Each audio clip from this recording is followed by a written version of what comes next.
in the outer rim, where stars die in silence. A wound opened in the fabric of space itself. The Force screamed, not in warning, in agony. Something ancient, something wrong, something that should not exist in this galaxy, clawed its way through the veil between realities. A fortress of iron and blasphemy materialized in real space, a cathedral to ruin, bleeding corruption into the void. At its heart stood a warrior clad in Terminator plate, crowned with the top knot of a conqueror, bearing weapons that had slain gods. Abaddon the Despoiler, war master of chaos, breaker of Cadia, and he looked upon the Galactic Empire and saw only weakness waiting to be claimed. This is Galaxy of Titans.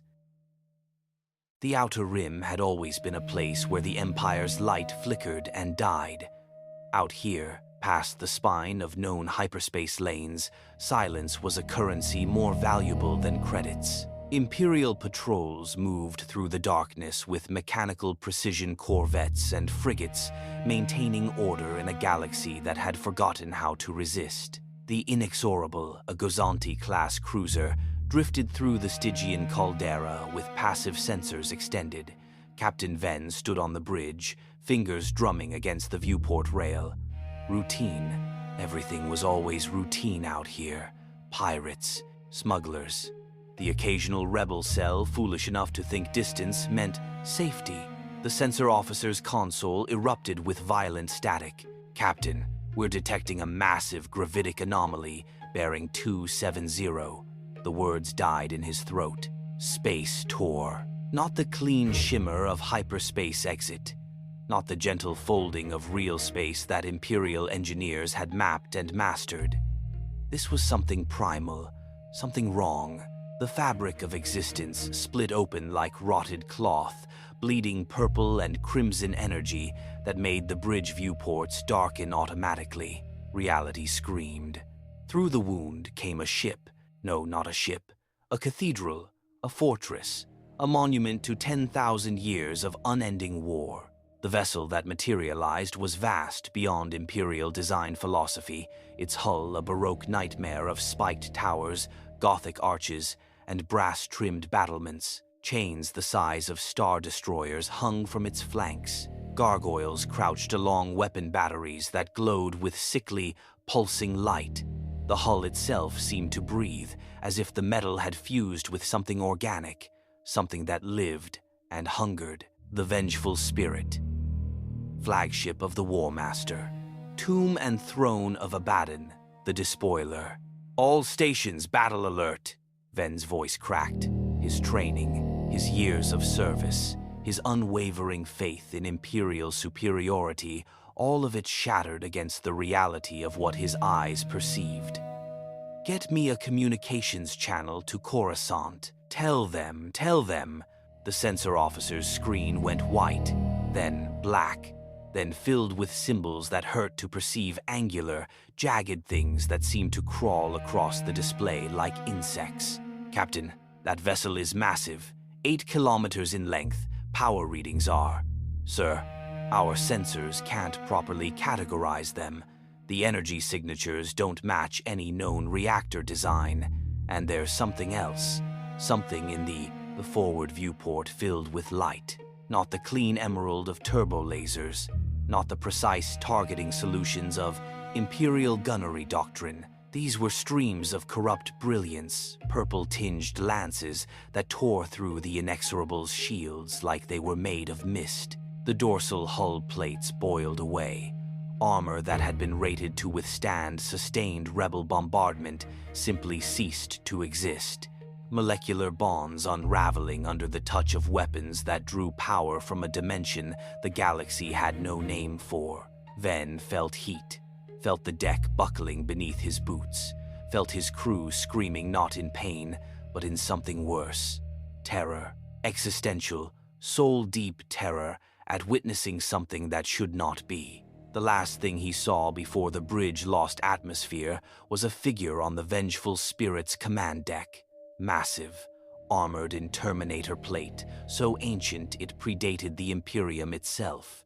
one arm ending in a talon of lightning-wreathed blades, the other gripping a sword that seemed to reject reality around it, a blade so dark it drank light, so wrong it made the Force itself recoil. Abaddon the Despoiler stood at the viewport of his conquered ship, topknot swaying, eyes the color of burning coals, and he smiled. The inexorable broke apart.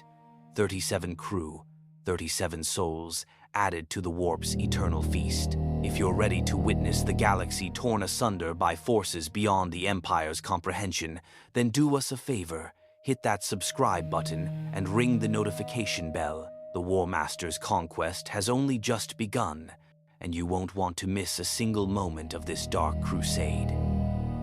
Now, back to the story. Across the sector, a dozen more patrol craft vanished.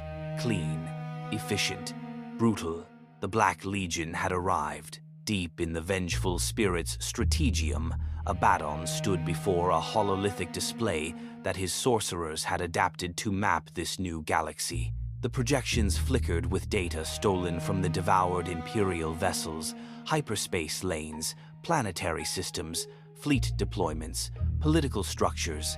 He had crossed the Sea of Souls before, had walked realities where physics bent to darker laws. But this place, this galaxy, it was different, ordered. The immaterium here was shallow, weak, almost quiescent. The beings who wielded its power called it the Force, a laughably inadequate term for what he recognized as the warp's distant echo. "My Lord Warmaster," rasped Zarafistan, his most senior sorcerer. The Chaos Space Marine's armor was fused with his flesh, robes of flayed skin hanging from servo joints. The local military structure is primitive. Their empire controls much of this galaxy, but their vessels are fragile. Their weapons are barely sufficient to threaten our escorts. Abaddon's gauntleted hand, the talon of Horus, clenched. Lightning crackled between the blades. And their leader, a being they call Emperor, a force wielder of considerable power who has subjugated this galaxy through military conquest and fear. Zarafistan's lipless mouth twisted into something approximating a grin. Familiar, is it not? The War Master turned, his shadow falling across 3 kneeling Chaos Lords. Familiar, but inadequate. This Emperor plays at tyranny. He has built an empire on order, on control, on the chains of law and military doctrine. His voice dropped to a growl that made the deck plates vibrate. He does not understand what true conquest requires. He does not know the dark gods. He does not comprehend that an empire built on mere fear is nothing compared to one built on damnation. Drachnyen pulsed at his hip, the daemon blade hungry, eager, singing its song of endings. "This galaxy will learn," Abaddon continued, turning back to the display. "Their empire will become our weapon. Their fleets will bear our standards. Their worlds will burn with devotion to the true powers. And when we are done, this emperor will kneel before the gods of chaos, or he will die knowing his empire was always just a pale reflection of something greater." Outside, in the void, the wound in reality pulsed. Through it, slowly, inexorably, more vessels began to emerge. Black Legion cruisers, Despoiler-class battleships, daemon engines that gibbered and screamed even in the silence of space. The 13th Black Crusade had found a new battlefield, and the Galactic Empire had no idea what was coming. Abaddon walked through the corridors of the vengeful spirit, his footsteps echoing like funeral drums. The ship knew him, recognized him. It had been his tomb and throne for 10 millennia, soaked in the blood of a billion enemies, baptized in the warp's deepest currents. The walls whispered to him not in words, but in feelings. Hunger, anticipation, bloodlust. The strategium was a cathedral of war. Hololithic displays projected stolen Imperial data across vaulted ceilings. tactical cogitators, ancient machines that predated the Horus heresy itself, processed information with grudging efficiency. Chaos Space Marines stood at stations, their armor bearing the scars of 10,000 years of warfare. Some bore the 8-pointed star, others carried marks of individual devotion, Khorne's brass icon, Tzientch's ever-changing sigil, Nurgle's festering runes, Slanesh's perverse perfection. They were his Black Legion, the greatest warriors Chaos had ever produced. And they waited for his word. "Show me their capital," Abaddon commanded. The display shifted. Coruscant materialized in shimmering light, and Ecumenopolis, a planet-wide city that stretched from pole to pole. Billions of souls, trillions of tons of infrastructure, the beating heart of this so-called empire. Zarafistan gestured, and data streams cascaded beside the image. Their emperor resides here, in a structure called the Imperial Palace. He commands through proxies, governors, moffs, military commanders. The actual governance is bureaucratic, inefficient. They maintain control through fear and overwhelming military presence. Their fleet? 25,000 star destroyers, millions of support craft. Their primary warship, the Imperial-class Star Destroyer, is approximately 1.6 kilometers in length, armed with turbolaser batteries and ion cannons. Shields adequate for warfare against equivalent technology. The sorcerer paused. "Against us?" Abaddon studied the data with the cold efficiency of a warrior who had broken fortress worlds that made Coruscant look like a child's toy. The Cadian Gate, the Eye of Terror, the Gothic Sector. He had waged war across a galaxy where every world was a fortress, every battle a grinding meat grinder of attrition where victory was measured in the millions dead. This empire? It was a joke. Their ground forces, stormtroopers, clone derivatives, adequate marksmanship, basic armor, limited tactical flexibility. They rely on overwhelming numbers and orbital support. Zarafistan's voice carried thinly veiled contempt. They have never faced Chaos Space Marines. They have never stood against Daemon engines. They do not know what true warfare is. Lord Thagus Daravek, champion of Khorne, stepped forward. His armor was crimson, edged in brass, every surface carved with skulls. Blood still dripped from his chain axe. "War Master, let me take a company to their capital world. Let me paint their white towers red. Let me show them what—" "No." Abaddon's voice was a thunderclap. "You will not squander this opportunity with mindless slaughter, Daravek. We did not cross the void between realities to simply burn another world. We came here because the warp brought us here, because the dark gods willed it. And I will not waste that gift." He turned, the talon of Horus crackling with barely contained power. "This galaxy is ordered. Look at it. Their hyperspace is predictable. Their physics are stable. Their warp, this force they speak of, is weak, dormant, barely conscious. It is a garden that has never known the true touch of chaos." Understanding dawned in the eyes of his lieutenants. "You mean to corrupt it?" breathed Igethmore the Deceiver, a sorcerer whose face was hidden behind a mask of ever-shifting silver. "Not conquer, transform. Conquest is temporary," Abaddon said, his voice taking on the weight of prophecy. "The Imperium taught me that. 10,000 years I have fought them, and still they endure, still they resist. Because conquest without transformation is meaningless.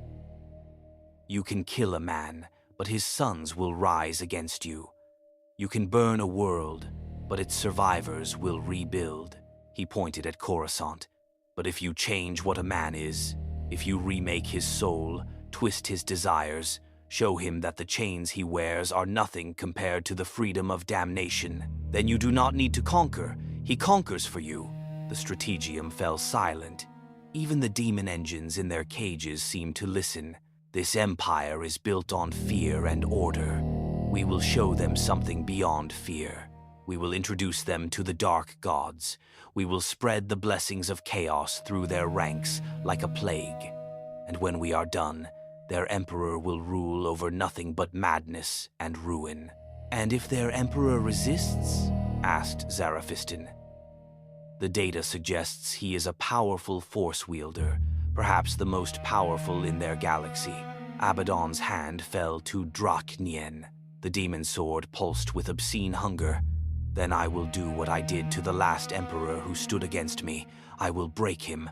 I will show him that power without understanding is nothing. And when he kneels before the inevitability of chaos, when he begs for mercy from forces that have none to give, I will give him a choice, serve or die. He turned back to the display, watching Coruscant rotate in its artificial splendor. Begin with the outlying sectors. Target Imperial garrisons, not to destroy them, to convert them. Let our sorcerers work their craft. Let the word-bearers preach their sermons. Let those who fall under our shadow see the truth that the empire they serve is a lie built on weakness. And their leaders, Daravek pressed, barely containing his eagerness, will come to us. Abaddon smiled, and it was a terrible thing. They have a servant, a dark lord of the Sith named Vader. The data shows he is their emperor's enforcer, a warrior wrapped in black, wielding this force as a weapon. He will investigate. He will come searching for the source of the disturbance we represent. The War Master's eyes glowed with anticipation. And when he does, I will show him what true darkness looks like. Around him, the Black Legion began to move. Orders were transmitted, fleets repositioned. Sorcerers began their rituals, reaching out through the shallow warp of this galaxy, probing for weakness, for fault lines in the fabric of reality that could be widened, exploited, corrupted. The 13th Black Crusade had a new mission, not to conquer the Galactic Empire, to become it. Far below, on the gun decks of the Vengeful Spirit, weapons that had leveled hive cities and shattered void shields designed to withstand Nova cannons began to charge. Chaos Space Marines checked their bolters, loaded ammunition that screamed with demonic hunger. In the belly of the ship, word-bearers painted runes on the walls, preparing litanies of corruption. The galaxy had no idea what was coming, but the Force knew. In the distant core worlds, in meditation chambers and Sith sanctums, those sensitive to the cosmic currents felt it a wrongness, a disturbance, a wound in the fabric of existence itself. Darth Vader, Lord of the Sith, stood in his meditation chamber aboard the Executor and felt the darkness ripple with something new, something that made even his mechanical heart pause, something that whispered of an ending that had only just begun. Admiral Kendall Ozzel commanded the 18th Sector Fleet with the kind of rigid efficiency that had earned him his position and the barely concealed contempt of his subordinaries. 16 Star Destroyers, 40 support vessels, and enough firepower to pacify a dozen systems moved through hyperspace at his command, responding to what Sector Command had classified as a piracy incident of unusual magnitude. Unusual magnitude. Ozzel had chuckled at that. In 30 years of service, he had seen rebels, smugglers, and pirates of every variety. None of them were more than gnats against Imperial might. This would be no different. The fleet dropped from hyperspace into the Stygian caldera, and Ozzel's confidence evaporated like moisture in a vacuum. The Vengeful Spirit hung in space like a wound that refused to close.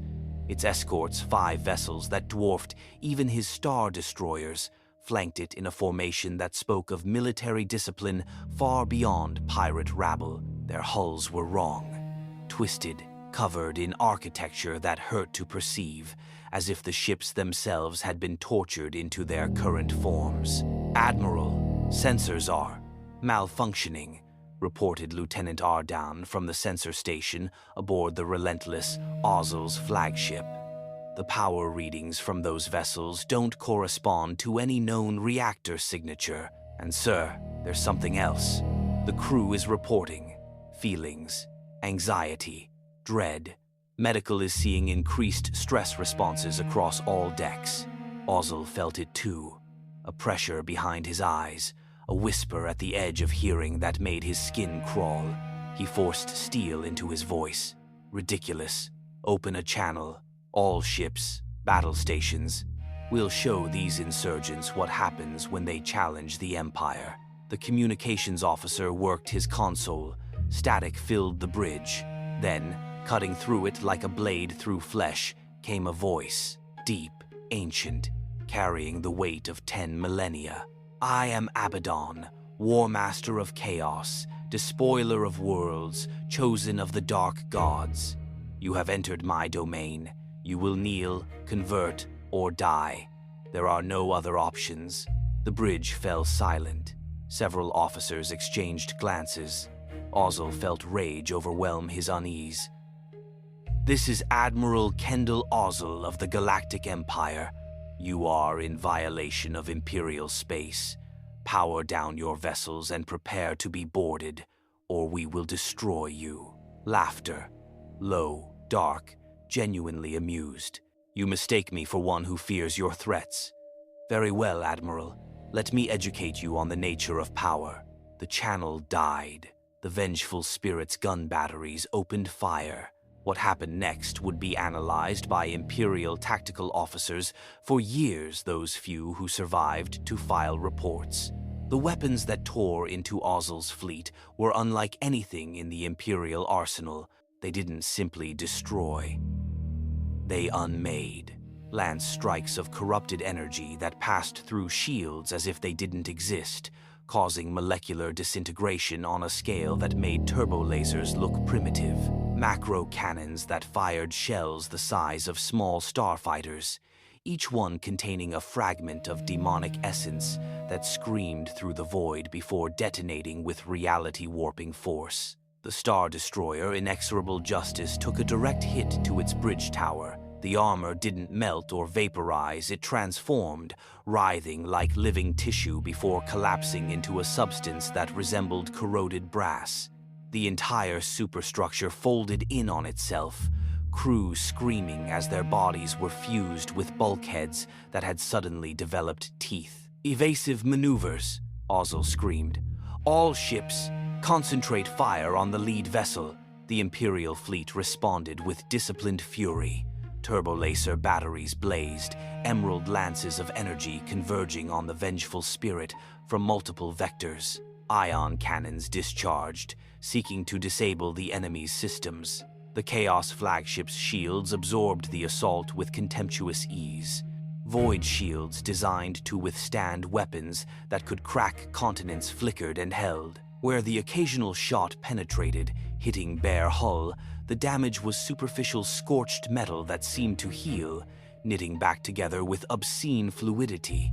Sir, our weapons are having no appreciable effect, Ardon reported, voice cracking. Their shield technology is decades, no, centuries beyond ours, and the escort ships are moving to engage. The Black Legion cruisers broke formation, accelerating with speed that should have been impossible for vessels of their mass. They moved like predators, like sharks circling wounded prey. Their weapons spoke, and Imperial ships died. The prosecutor attempted to come about, its captain demonstrating the kind of tactical acumen that had won battles against rebel frigates. Against the Black Legion, it meant nothing. A Despoiler-class battleship materialized from what should have been empty space, warp translation, though no one in the Imperial fleet had words for it and fired at point-blank range. The prosecutor broke in half, not from the force of the explosion, but because the center of the vessel simply ceased to exist, erased from reality by weapons that drew power from dimensions the Empire had never conceived. On the Relentless, panic was beginning to set in. Ozzel watched his fleet being dismantled with surgical precision and felt something he hadn't experienced since his academy days: genuine, visceral fear. All ships, retreat to hyperspace, now. But the Black Legion had learned from 10,000 years of void warfare. Sorcerers aboard the Chaos vessels began their work, reaching into the shallow warp of this galaxy and twisting it. Hyperspace, that carefully mapped dimension of Imperial transit, rippled and refused to cohere. Navigation computers spat errors. Hyperdrives engaged and failed. Safety protocols preventing jumps into spaces that suddenly registered as lethal. They were trapped. "Admiral, we can't jump," the navigation officer shouted. "Something is interfering with hyperspace itself. It's like the dimension is collapsing around us." Ozzel stared at the tactical display as his fleet 16 Star Destroyers that represented the Empire's martial pride was systematically annihilated. The Defiant lasted 3 minutes. The Iron Fist managed to destroy a single escort fighter before a lance strike cored it from stem to stern. The Emperor's Glory attempted to ram the vengeful spirit in a final act of desperate courage and was swatted aside by concentrated fire that left nothing but expanding debris. 10 minutes. That's how long the battle lasted. The Relentless drifted, engines crippled, shields failing, life support fluctuating. Around it, the broken remains of the Imperial fleet tumbled through the void. 50,000 crew. 50,000 lives ended in a battle that shouldn't have been possible. Ozzel stood at the viewport, watching as boarding pods launched from the Chaos vessels. They moved with purpose, magnetic clamps securing them to breached hulls, cutting tools beginning their work. "Sir, they're boarding us," Arden whispered. "What do we do?" The Admiral had no answer. His strategic training, his decades of experience, his unwavering faith in Imperial superiority, all of it was ash. The blast doors to the bridge exploded inward. What came through was beyond nightmare. Chaos Space Marines in armor the color of midnight. Each one stood over 2 meters tall, their armor covered in blasphemous sigils that seemed to crawl across the ceramite. They moved with fluid grace despite their bulk, bolters raised, the weapons massive and ornate, and somehow alive. Behind them came something worse, a Chaos Lord, his armor fused with his flesh, horns growing from his helmet, eyes burning with witchfire. He surveyed the bridge with the kind of contempt a man might show an insect. "You," he said, pointing at Ozzel with a gauntlet that dripped something that steamed as it hit the deck, "will serve. Your ship will become a temple. Your crew will learn the prayers, and you will carry our message to your Emperor. Never." Ozzel managed, finding courage in his final moments. "The Empire will." The Chaos Lord moved. Faster than human, faster than possible. His gauntleted hand closed around Ozzel's throat and squeezed. But he didn't kill. He simply held the Admiral in place, forcing him to watch as his crew was rounded up, as word-bearers in crimson armor began painting symbols on the walls, as the very air of the Relentless became thick with something that made breathing feel like drowning. "You will serve," the Chaos Lord repeated. "They all will, because the alternative is so much worse." And in the darkness of the Admiral's mind, pushed there by powers beyond mortal comprehension, Ozzel felt something vast and terrible and hungry looking back at him, looking through him, claiming him. When the Relentless limped toward the nearest Imperial outpost 3 days later, its crew was different, and the message it carried would shake the Empire to its foundations. The meditation chamber aboard the Executor was a sanctuary of darkness. No light penetrated its walls. No sound disturbed its silence. Here, suspended in a hyperbaric pod, Darth Vader could remove his mask and commune with the Force without the constant reminder of his ruined flesh. But tonight, there was no peace. The Force churned like a storm-tossed sea. Vader floated in the Bacta-enriched atmosphere, feeling currents of darkness that were both familiar and utterly wrong. The dark side was his domain. He had mastered its rage, shaped its power, bent it to his will. But this was something else. Something older, hungrier, alien. His meditation shattered as the chamber's comm system activated. "Lord Vader," came the strained voice of Admiral Piet. "We have received an emergency transmission from Sector Command. You need to see this yourself, my lord." Vader's breathing apparatus hissed as the hyperbaric chamber sealed and repressurized. His mask lowered back into place, entombing him once more in the prison of his armor. "I am coming to the bridge. Prepare the transmission." Minutes later, he stood in the command center of the Executor, the most powerful warship in the Imperial fleet. Around him, officers worked with nervous efficiency. They could feel his displeasure radiating like heat from a furnace. The holographic display activated, showing Admiral Ozzel. But it was wrong. The man's eyes were too wide, pupils dilated to the point of obscuring the iris. His skin had taken on a grayish pallor, and across his forehead, barely visible in the transmission's resolution, were marks that looked like scars or brands. "Lord Vader," Ozzel's voice was hoarse, broken. "I bring a message from the War Master, from Abaddon the Despoiler. He says the Empire is weak, that your Emperor is nothing compared to the Dark Gods, that you will all kneel or be destroyed. He says."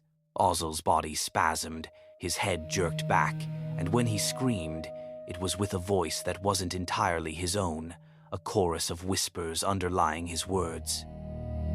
"The warp hungers. The gods await. Chaos comes for you all." The transmission cut. Silence gripped the bridge. Vader stood motionless, but inside his mind, calculations raced. 15 Star Destroyers destroyed, an entire sector fleet obliterated by an unknown force, and something in Ozzel's transmission, something in the way the Force had recoiled from the man's image, spoke of corruption beyond anything the Sith had conceived. "Admiral Piet," Vader's voice was a mechanical rumble. "Set course for the Stygian caldera. Maximum speed. Scramble all available intelligence on this, Abaddon, and send a priority transmission to Coruscant. The Emperor will want to know about this." "Yes, my lord. Those, sir, the survivors from the Relentless, should we quarantine them? They're claiming to have seen things that don't match any known. They have been touched by something dark," Vader interrupted. "Something that exists beyond the normal boundaries of the Force. Quarantine them. No contact with the general crew. I will interrogate them personally." As the Executor turned toward its destination, Vader retreated to his chambers. He reached out through the Force, seeking the disturbance he had felt. What he found made even his mechanical heart skip. The dark side was infected. Like a body fighting off a disease, the Force itself seemed to be convulsing around something that didn't belong. It was corruption, yes, but not the controlled, purposeful corruption of the Sith. This was wild, primal, chaotic. It screamed with 1,000 voices. It hungered with 1,000,000,000 mouths. Vader had faced Jedi Masters and fallen apprentices. He had slaughtered his way through the temple, had stood against Obi-Wan himself. But this was different. This wasn't just another Force user. This was something that treated the Force like a plaything. 3 days later, the Executor dropped from hyperspace at the edge of the Stygian caldera, accompanied by 4 Imperial-class Star Destroyers and a full complement of support vessels. Vader stood at the viewport, his hands clasped behind his back, watching as the fleet's sensors swept the region. "Lord Vader, we're detecting massive debris fields," reported Captain Lennox, "consistent with the remains of Admiral Ozzel's fleet. And, sir, we're picking up a single massive vessel, range 200,000 kilometers, configuration unknown. IFF is not responding to Imperial protocols. Show me." The holographic display materialized the vengeful spirit in miniature. Even in reduced scale, its malevolence was palpable. Vader studied the vessel, its Gothic architecture, its impossible mass, the way it seemed to distort the space around it. That ship is 8 kilometers long, Lennox breathed. Our sensors are reading power output equivalent to a planetary reactor. Weapons, batteries that... My lord, this doesn't make sense. The technology doesn't match any known civilization in the database, because it is not from this galaxy, Vader said quietly. Through the Force, he could feel it now. The ship was a focal point, a wound through which something massive and terrible was bleeding into reality. And at its heart, a presence, dark, ancient, wrathful beyond measure. Open a channel. My lord? Open a channel. The communications officer worked his console, his hands shaking. Static filled the bridge. Then, cutting through it with the weight of inevitability, came that voice. The Sith Lord comes to investigate. How predictable. Vader's hands clenched. I am Darth Vader, Supreme Commander of the Imperial Fleet. You have attacked Imperial forces. You will surrender your vessel and submit to Imperial authority, or you will be destroyed. Laughter. Rich, genuine, and utterly devoid of fear. I have fought Space Marines for 10,000 years, Sith Lord. I have stood against Primarchs and Daemon Princes. I have broken fortress worlds and shattered fleets that would make your empire look like a child's toy collection. And you think you can threaten me? On the viewport, the vengeful spirit's running lights flared. Its escorts, massive warships that dwarfed the Imperial Star Destroyers, began to move into attack formation. I sense the darkness in you, Abaddon continued. You are a warrior, a conqueror, a man who has embraced power without understanding its true nature. The weak force you wield is nothing compared to the gifts of the Dark Gods. Join me, Vader. Kneel before chaos, and I will show you power that makes your Sith teachings look like parlor tricks. Vader felt rage building in his chest. The Force responded, bending to his will, gathering like a storm. I bow to no one but my master. And you, Invader, will learn what happens to those who challenge the Empire. Then come. Abaddon's voice dropped to a growl that made the bridge speakers crackle. Come and test yourself against a true warrior. Come and see what waits beyond your precious order and chaos. Come and learn why 10,000 years of war has made me what I am. The channel died. Vader turned to Captain Lennox. All ships, attack formation. Target the lead vessel. Launch all fighters. And prepare a boarding shuttle. I will face this War Master personally. My lord, that's... Vader raised a hand. Lennox's protest died in his throat as invisible pressure closed around his windpipe. Do not question me. The captain nodded frantically, and Vader released him.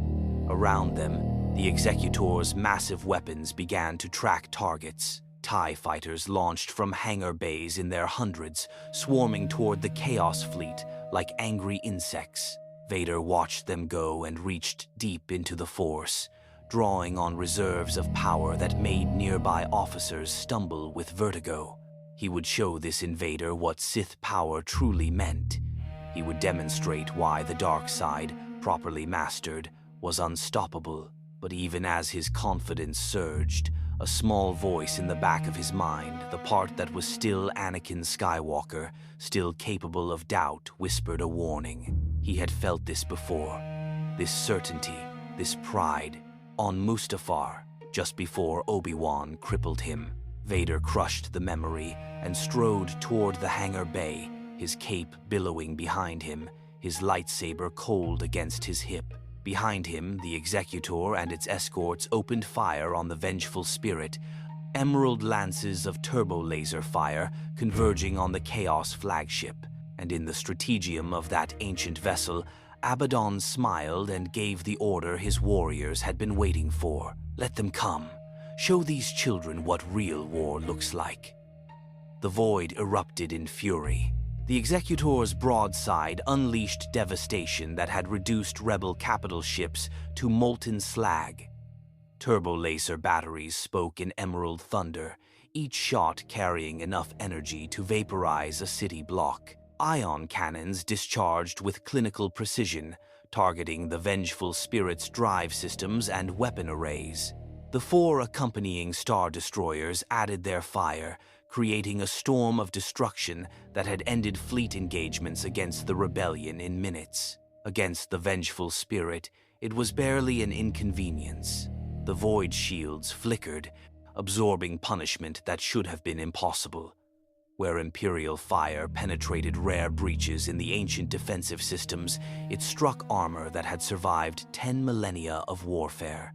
Adamantium plates, blessed by dark mechanicum rituals, reinforced by the will of the warp itself. The damage was superficial, surface scoring, nothing that threatened the vessel's integrity, and then the Black Legion returned fire. Lance batteries unleashed streams of corrupted energy that made real space scream. The Star Destroyer Tyranny took a direct hit to its starboard flank. The shields collapsed, not from overload, but from fundamental failure. The energy didn't overwhelm them. It simply negated them, unwriting the laws of physics that made them possible. The hull beneath boiled away, and crew members died screaming as their bodies transformed, flesh melting into metal, bones becoming something crystalline and wrong. "Evasive maneuvers," Captain Lennox shouted, his voice cracking. "Redirect power to forward shields."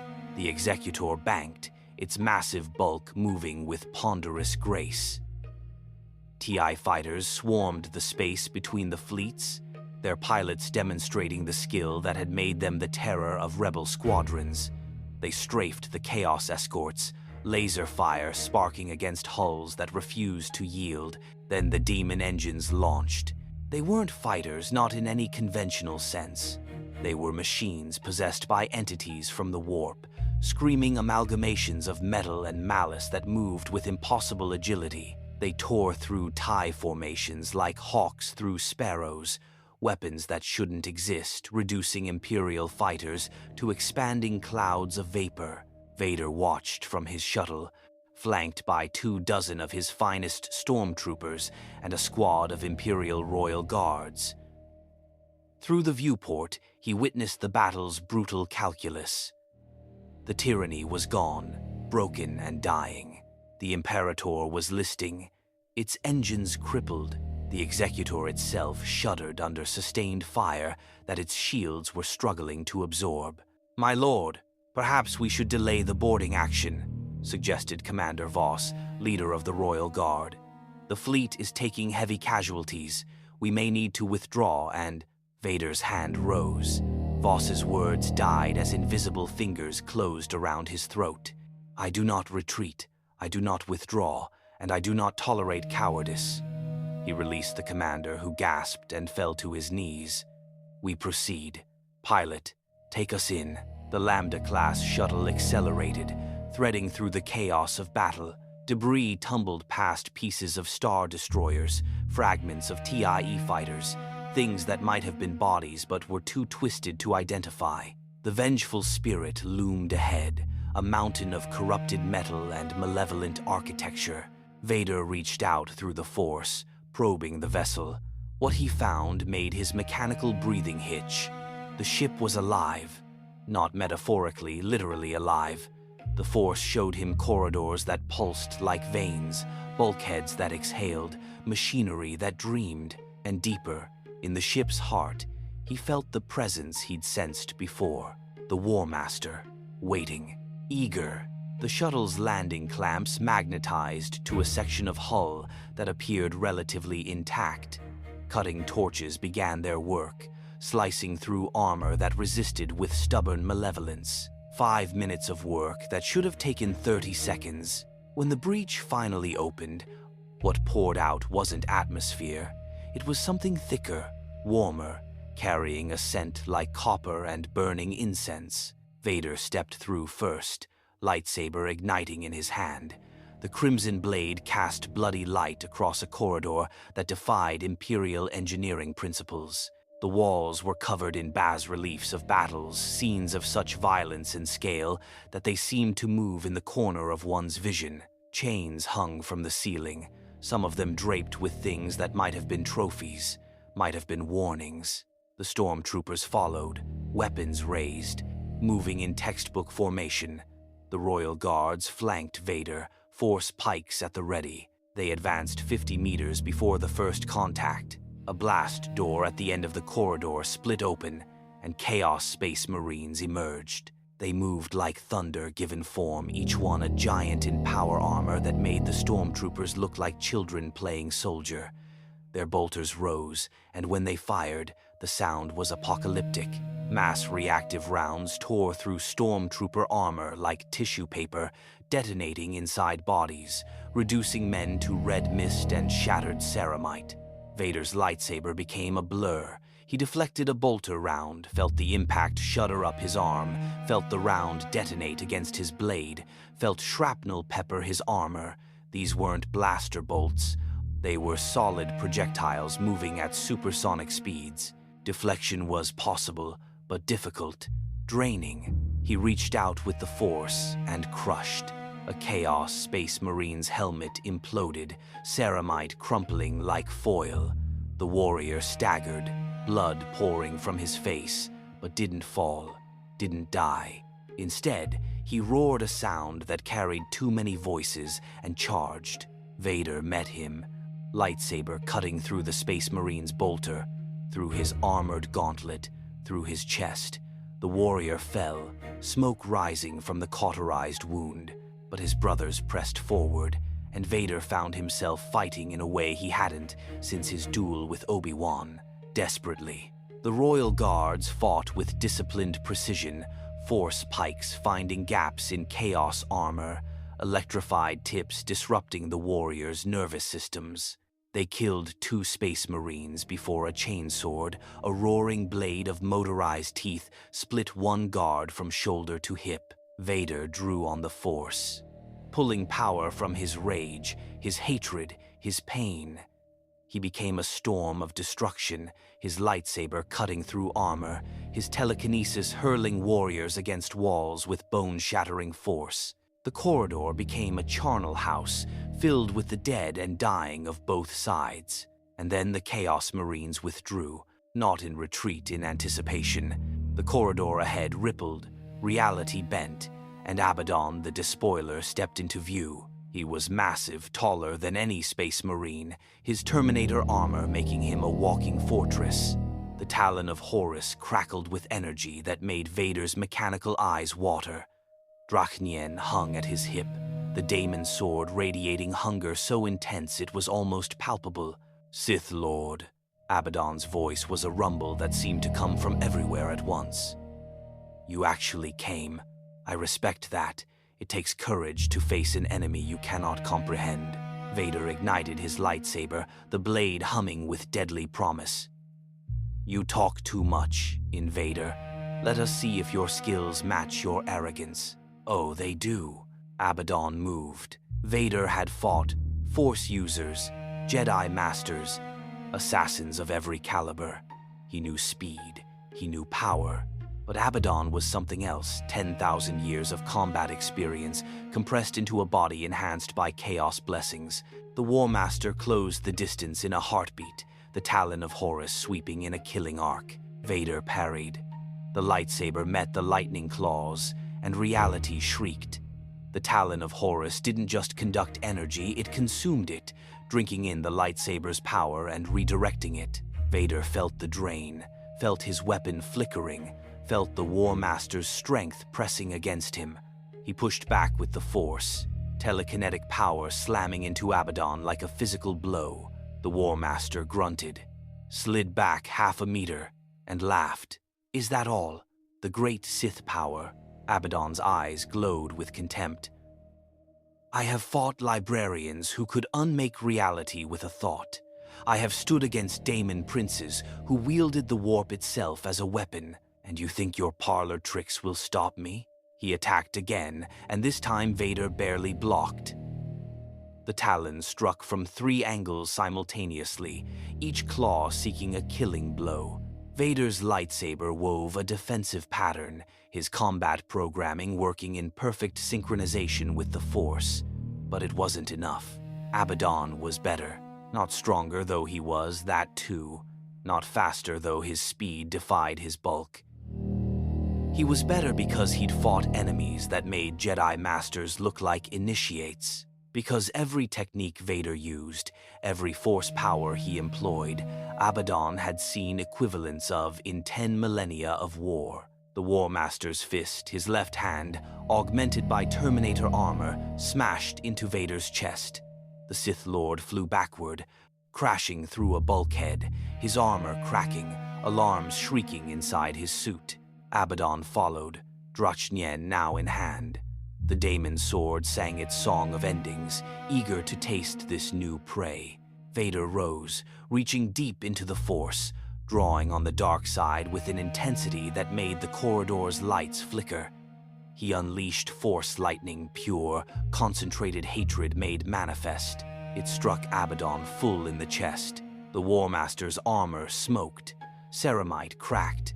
But he walked through it, step by inexorable step, the chaos blessings that protected him, absorbing energies that would have killed any mortal man. Impressive, Abaddon admitted, his voice strained. You have power, Sith Lord. Raw, unrefined power. But you lack understanding. You wield the warp, this Force of yours, like a hammer. Let me show you what it truly is. He raised the talon, and the corridor changed. Reality bent. Vader saw visions, thousands of them, overlapping, contradicting, maddening. He saw himself on a throne of bones, saw himself dead, broken, forgotten, saw versions of himself pledging allegiance to gods whose names were screams. The Force itself seemed to revolt, becoming thick, sluggish, wrong. This is chaos, Abaddon whispered, and his voice was everywhere, inside Vader's mind, inside his soul. This is the truth beyond your ordered universe. The warp is infinite. It is hunger and madness and power without limit. And you, Sith Lord, are nothing but a child playing with forces you cannot begin to comprehend. Vader fell to one knee, his breathing ragged, his armor systems failing. The visions pressed against his mind, threatening to shatter his sanity. But beneath the pressure, beneath the corruption, something in him, something that had once been Anakin Skywalker, refused to yield. I am Darth Vader. He forced himself to stand. I have conquered death. I have survived loss that would break lesser men, and I will not bow to you. He reached out, not with the Force alone, but with something deeper. The pain of Mustafar, the rage at Padme's death. The hatred of everything he had become. He channeled it all, compressed it, weaponized it, and unleashed it. The Force strike hit Abaddon like a physical blow, staggering even the War Master. The corridor exploded, bulkheads rupturing, atmosphere venting. Both warriors were thrown backward, separated by a gulf of vacuum and debris. When the emergency bulkheads sealed and atmosphere returned, Vader stood alone, battered but alive. Abaddon had withdrawn not in defeat, but in respect. The War Master's voice echoed through the ship's Vox system. You are stronger than I thought, Sith Lord. You have earned the right to live. Return to your Emperor. Tell him that Abaddon comes for his empire. Tell him that chaos cannot be stopped. Vader limped back toward his shuttle, each step agony, his armor barely functional. Behind him, the sounds of battle continued as the Executor fought a losing engagement. He had faced Abaddon the Despoiler, and for the first time since Mustafar, Darth Vader had been humbled. The void erupted in fury. The Executor's broadside unleashed devastation that had reduced rebel capital ships to molten slag. Turbo-laser batteries spoke in emerald thunder, each shot carrying enough energy to vaporize a city block. Ion cannons discharged with clinical precision, targeting the vengeful spirit's drive systems and weapon arrays. The 4 accompanying Star Destroyers added their fire, creating a storm of destruction that had ended fleet engagements against the rebellion in minutes.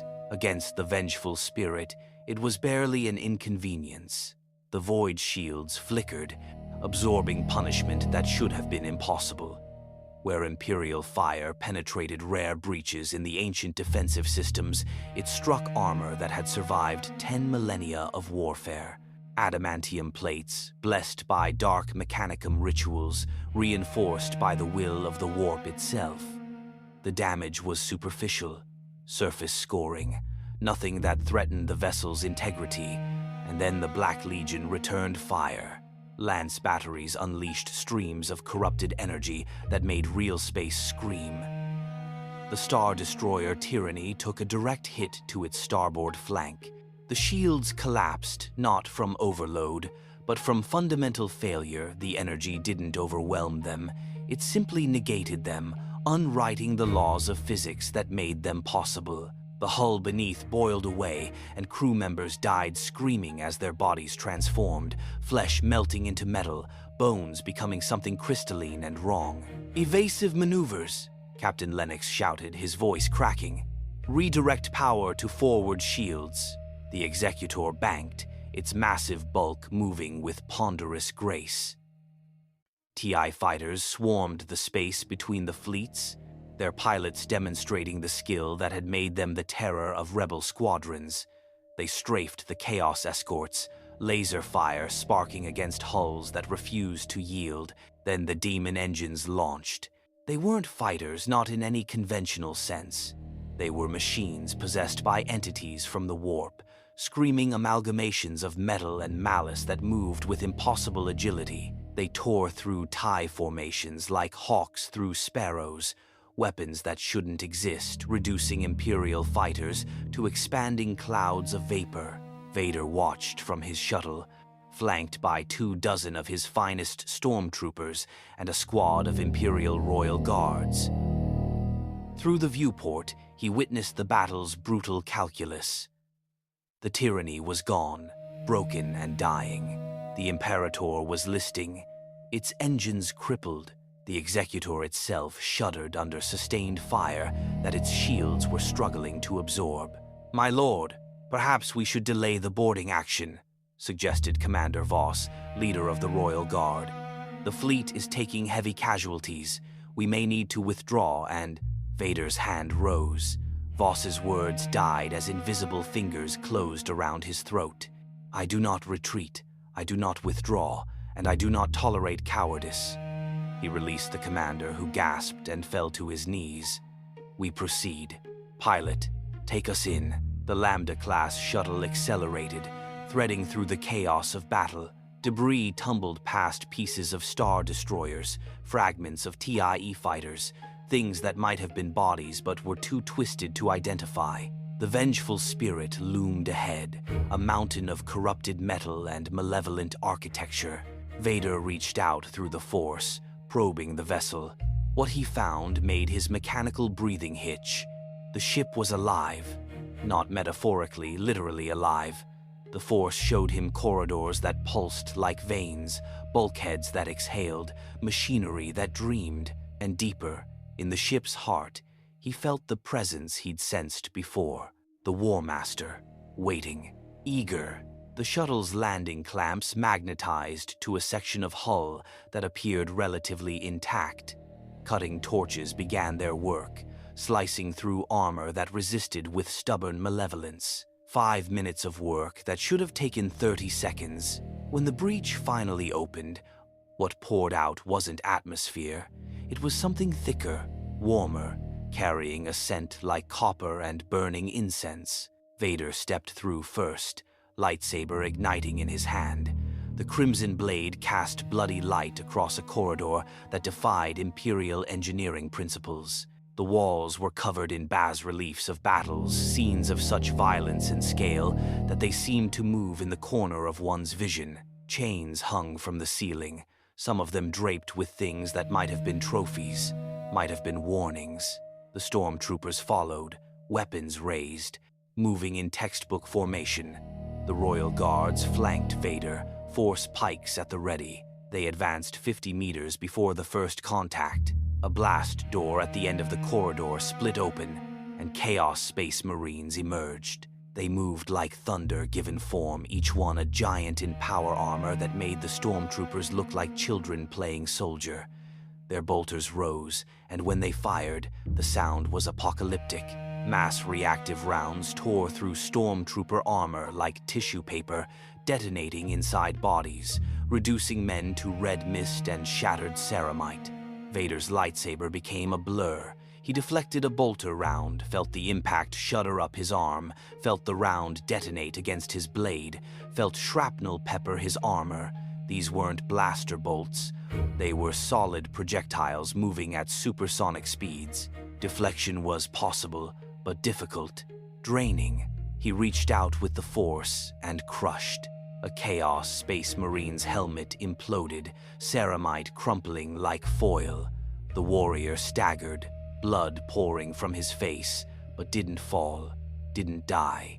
Instead, he roared a sound that carried too many voices and charged.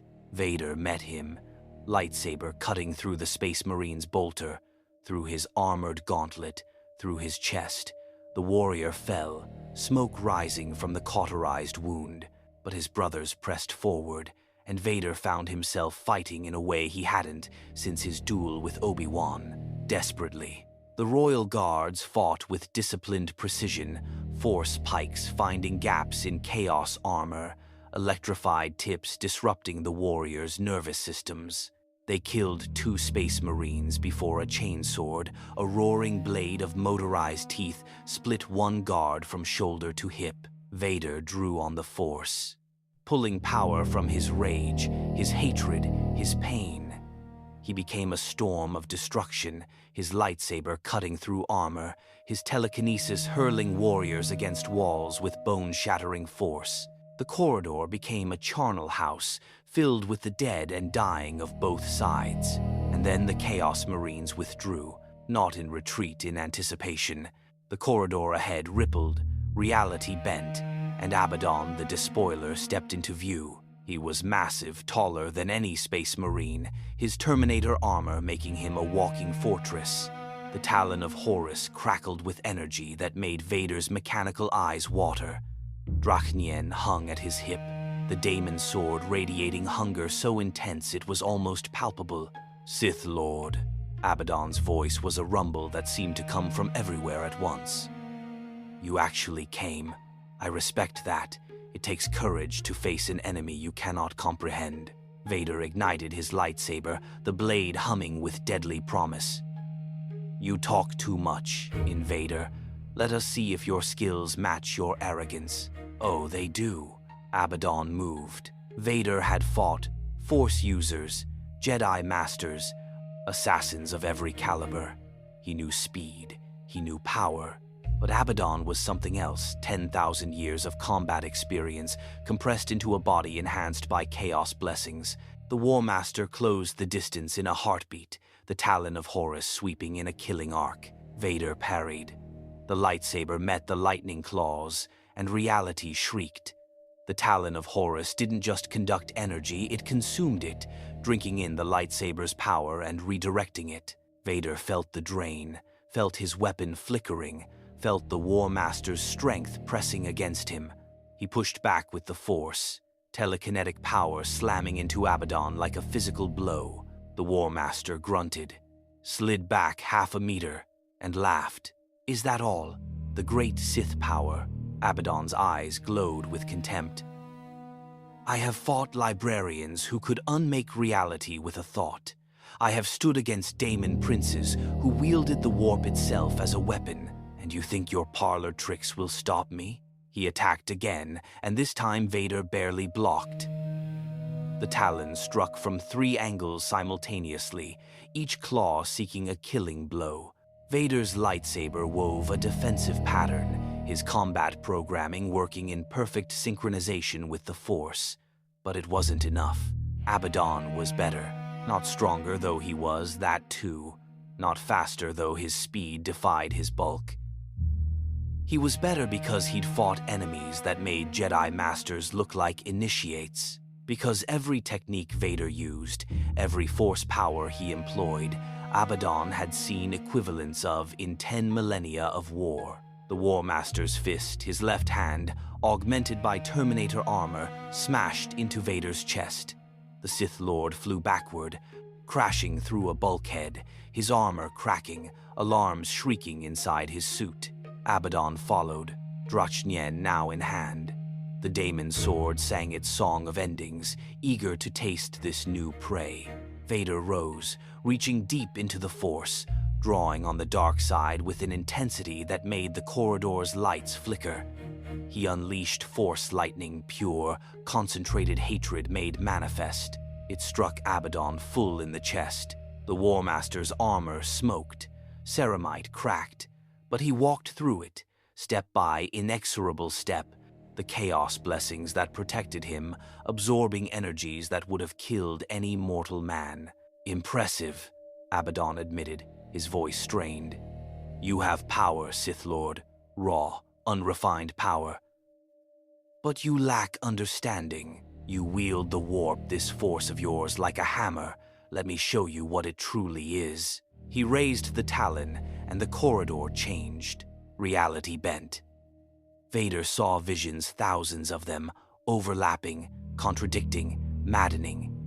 He saw himself on a throne of bones, saw himself dead, broken, forgotten, saw versions of himself pledging allegiance to gods whose names were screams. The Force itself seemed to revolt, becoming thick, sluggish, wrong. This is chaos, Abaddon whispered, and his voice was everywhere, inside Vader's mind, inside his soul. This is the truth beyond your ordered universe. The warp is infinite. It is hunger and madness and power without limit. And you, Sith Lord, are nothing but a child playing with forces you cannot begin to comprehend. Vader fell to one knee, his breathing ragged, his armor systems failing. The visions pressed against his mind, threatening to shatter his sanity. But beneath the pressure, beneath the corruption, something in him, something that had once been Anakin Skywalker, refused to yield. I am Darth Vader. He forced himself to stand. I have conquered death. I have survived loss that would break lesser men, and I will not bow to you. He reached out, not with the Force alone, but with something deeper. The pain of Mustafar, the rage at Padme's death, the hatred of everything he had become. He channeled it all, compressed it, weaponized it, and unleashed it. The Force strike hit Abaddon like a physical blow, staggering even the War Master. The corridor exploded, bulkheads rupturing, atmosphere venting. Both warriors were thrown backward, separated by a gulf of vacuum and debris. When the emergency bulkheads sealed and atmosphere returned, Vader stood alone, battered but alive. Abaddon had withdrawn not in defeat, but in respect. The War Master's voice echoed through the ship's Vox system. You are stronger than I thought, Sith Lord. You have earned the right to live. Return to your Emperor. Tell him that Abaddon comes for his empire. Tell him that chaos cannot be stopped. Vader limped back toward his shuttle, each step agony, his armor barely functional. Behind him, the sounds of battle continued as the Executor fought a losing engagement. He had faced Abaddon the Despoiler, and for the first time since Mustafar, Darth Vader had been humbled.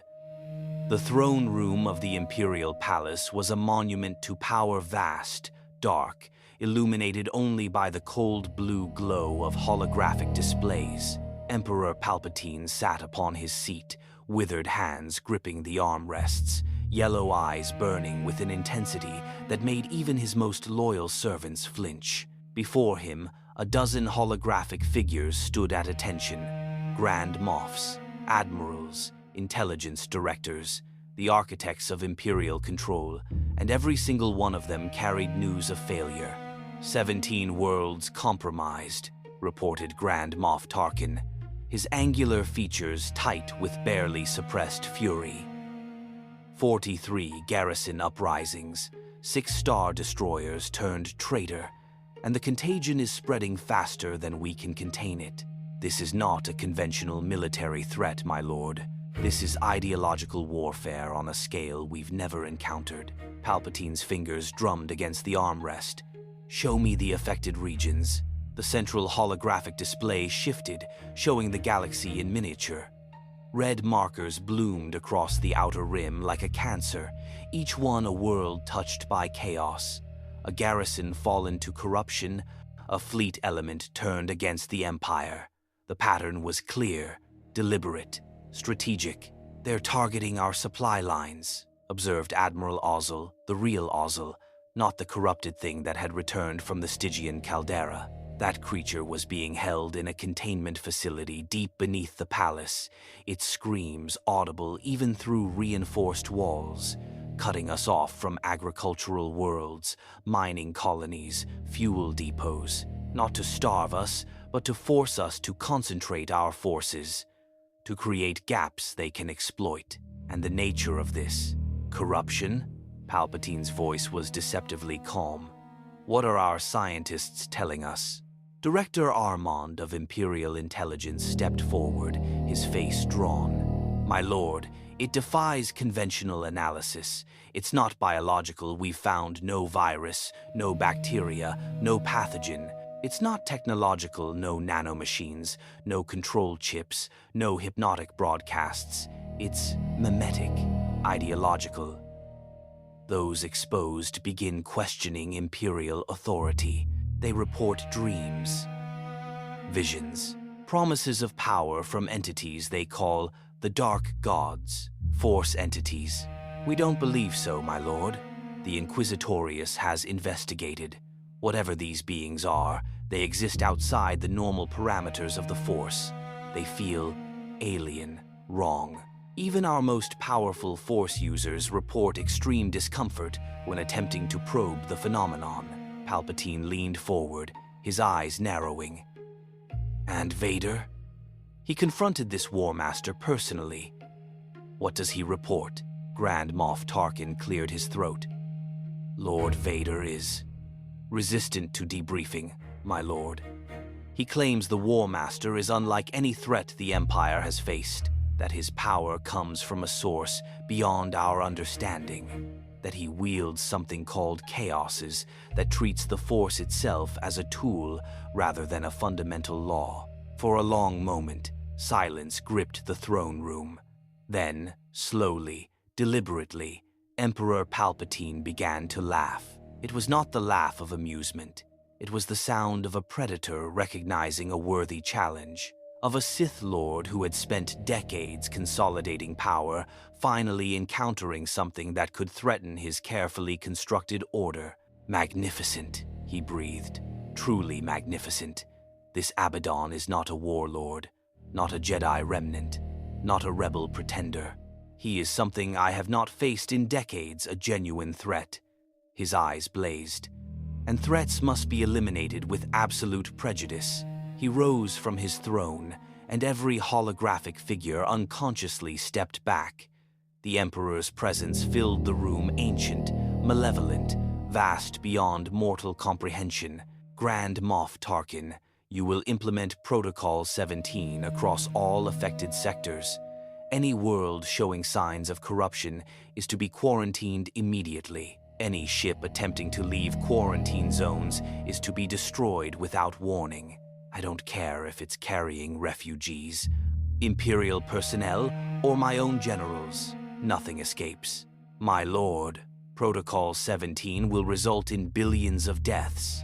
Then they will die loyal to the Empire rather than corrupted by this filth, Palpatine snapped. Order is maintained through fear, Grand Moff. Let the galaxy see what happens to those who embrace this chaos. Let them understand that the Emperor's wrath is absolute. He turned to another figure. Admiral Conan Antonio Motti, you will assemble the Death Star's final components immediately. I want that station operational within 2 months. Motti's hologram stiffened. My lord, that timeline is possible if you value your life. This War Master has shown he can corrupt our forces. He can turn our soldiers against us, but he cannot corrupt a battle station with the power to destroy planets. Palpatine's smile was terrible. Let him try to spread his corruption when every world he touches is reduced to asteroids. "And what of Lord Vader?" asked Grand Admiral Thrawn, his calm voice cutting through the tension. The Chiss officer studied the tactical display with calculating precision. His encounter with the War Master clearly affected him. Should we be concerned about his loyalty? Palpatine waved a dismissive hand. Vader's will is his own, but his chains are mine. He serves because he has nothing else, no family, no hope, no future beyond the power I grant him. This War Master may have humbled him, but that only strengthens his hatred. And hatred, Admiral, is the most reliable fuel for a Sith. He gestured, and the holographic display zoomed to show the vengeful spirit's last known position. However, I agree that direct military confrontation is insufficient. This Abaddon has proven he can defeat our fleets in open combat. His technology is superior, his warriors are more capable, and his ability to corrupt our personnel makes him exponentially more dangerous than any conventional enemy. Palpatine's eyes gleamed. But he has made a critical mistake. He has shown his hand too early. He seeks to corrupt my empire, to transform it into a weapon for his dark gods, which means he needs it intact. He needs our infrastructure, our supply lines, our population centers. Understanding dawned on Tarkin's face. You mean to use that against him? Precisely.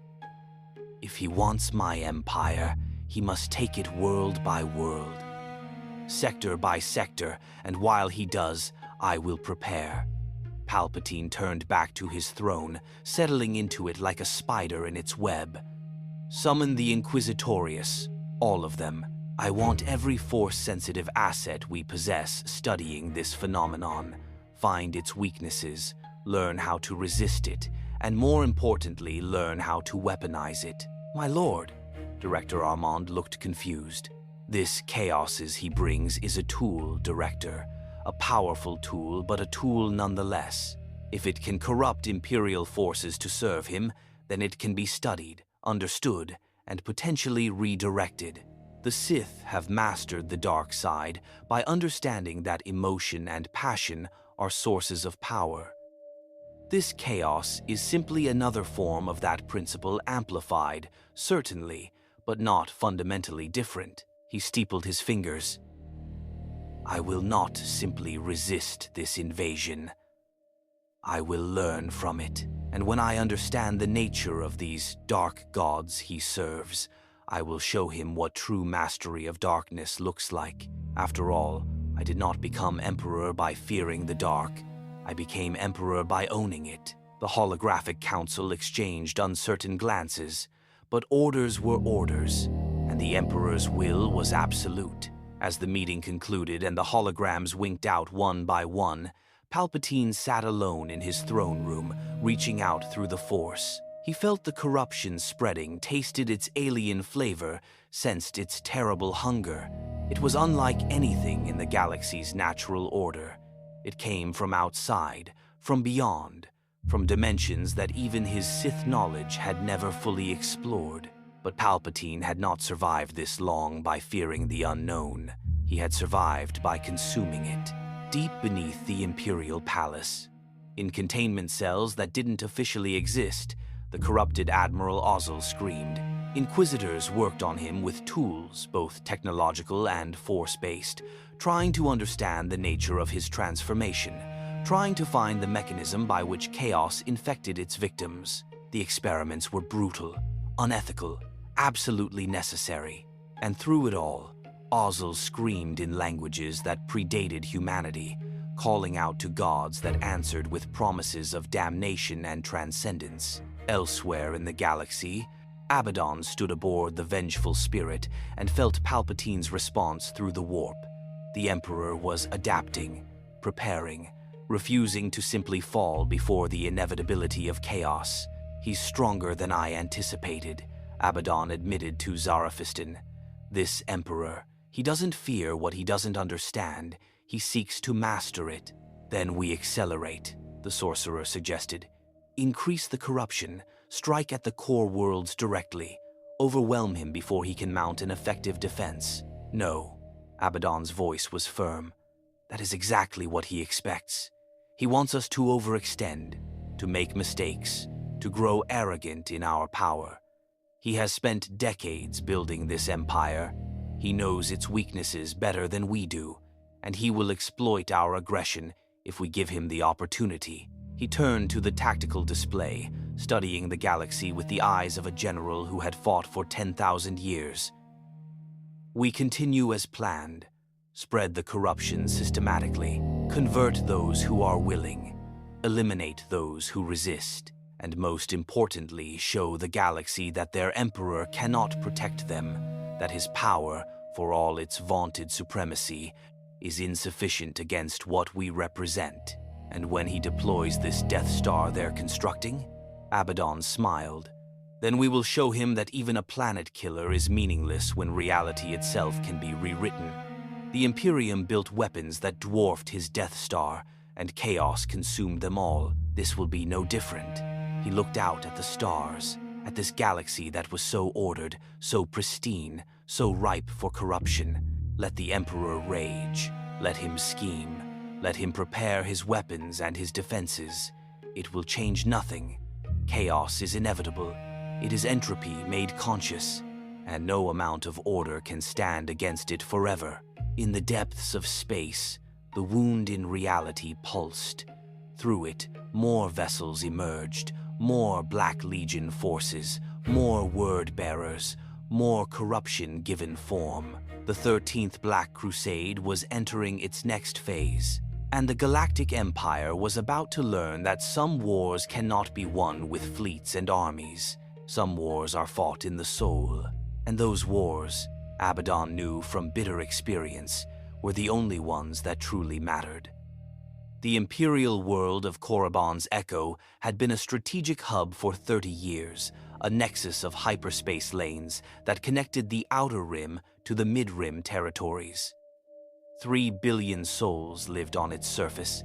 Orbital shipyards produced Victory-class star destroyers at a rate of 4 per month. Its defensive grid consisted of 20 ion cannons, a full garrison of 40,000 stormtroopers, and a permanent patrol of 6 Imperial-class star destroyers. It fell in 14 hours. The Black Legion's assault began not with ships, but with whispers. Word-bearers had infiltrated the world months earlier, disguised as refugees, merchants, pilgrims. They had spread through the population like seeds in fertile soil, planting ideas, asking questions, showing the faithful that there were powers greater than the Empire's cold machinery. When Abaddon's fleet emerged from the warp at the system's edge, half the planetary defense force was already compromised. Cult cells had formed in every major city. Military officers dreamed of brass thrones and endless war. Factory workers carved 8-pointed stars into their flesh and called it liberation. The orbital defense platforms opened fire on their sister stations. Chaos erupted across the world. Imperial loyalists found themselves fighting not external invaders, but their own comrades, men and women, who had served beside them for years, now transformed by devotion to powers that promised transcendence through damnation. The 6 star destroyers in orbit tried to organize a response. 3 of them succeeded, their crews still loyal, their captains refusing the corruption's seductive call. The other 3 turned their weapons on their brothers, turbolasers ripping through shields, tearing into hulls, creating cascades of explosions that lit the void like unholy stars.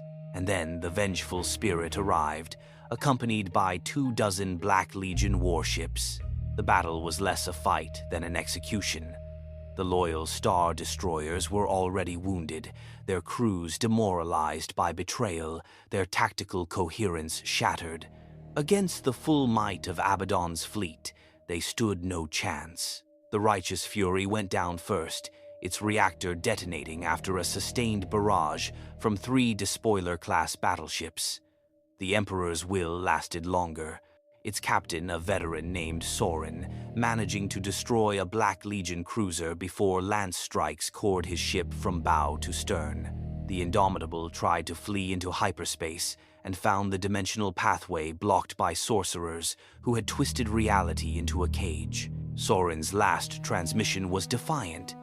For the Empire, for the static, silence, death. Abaddon watched from his command throne, expressionless. There was no glory in this slaughter, no honor in crushing an already broken enemy. But it was necessary. Every world that fell sent a message. Every fleet that burned proved a point. The Empire could not protect its own. Deploy ground forces, he commanded. I want the planetary governor taken alive.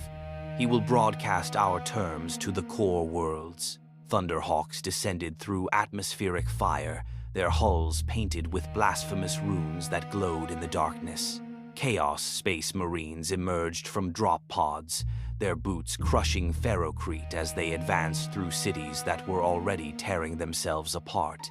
Corrupted Imperial forces fought alongside the invaders. Their allegiance shifted not through coercion, but through genuine belief. Governor Arcturus barricaded himself in the planetary capital, surrounded by his most loyal troops. They held the governmental complex for 6 hours, a testament to Imperial training and discipline.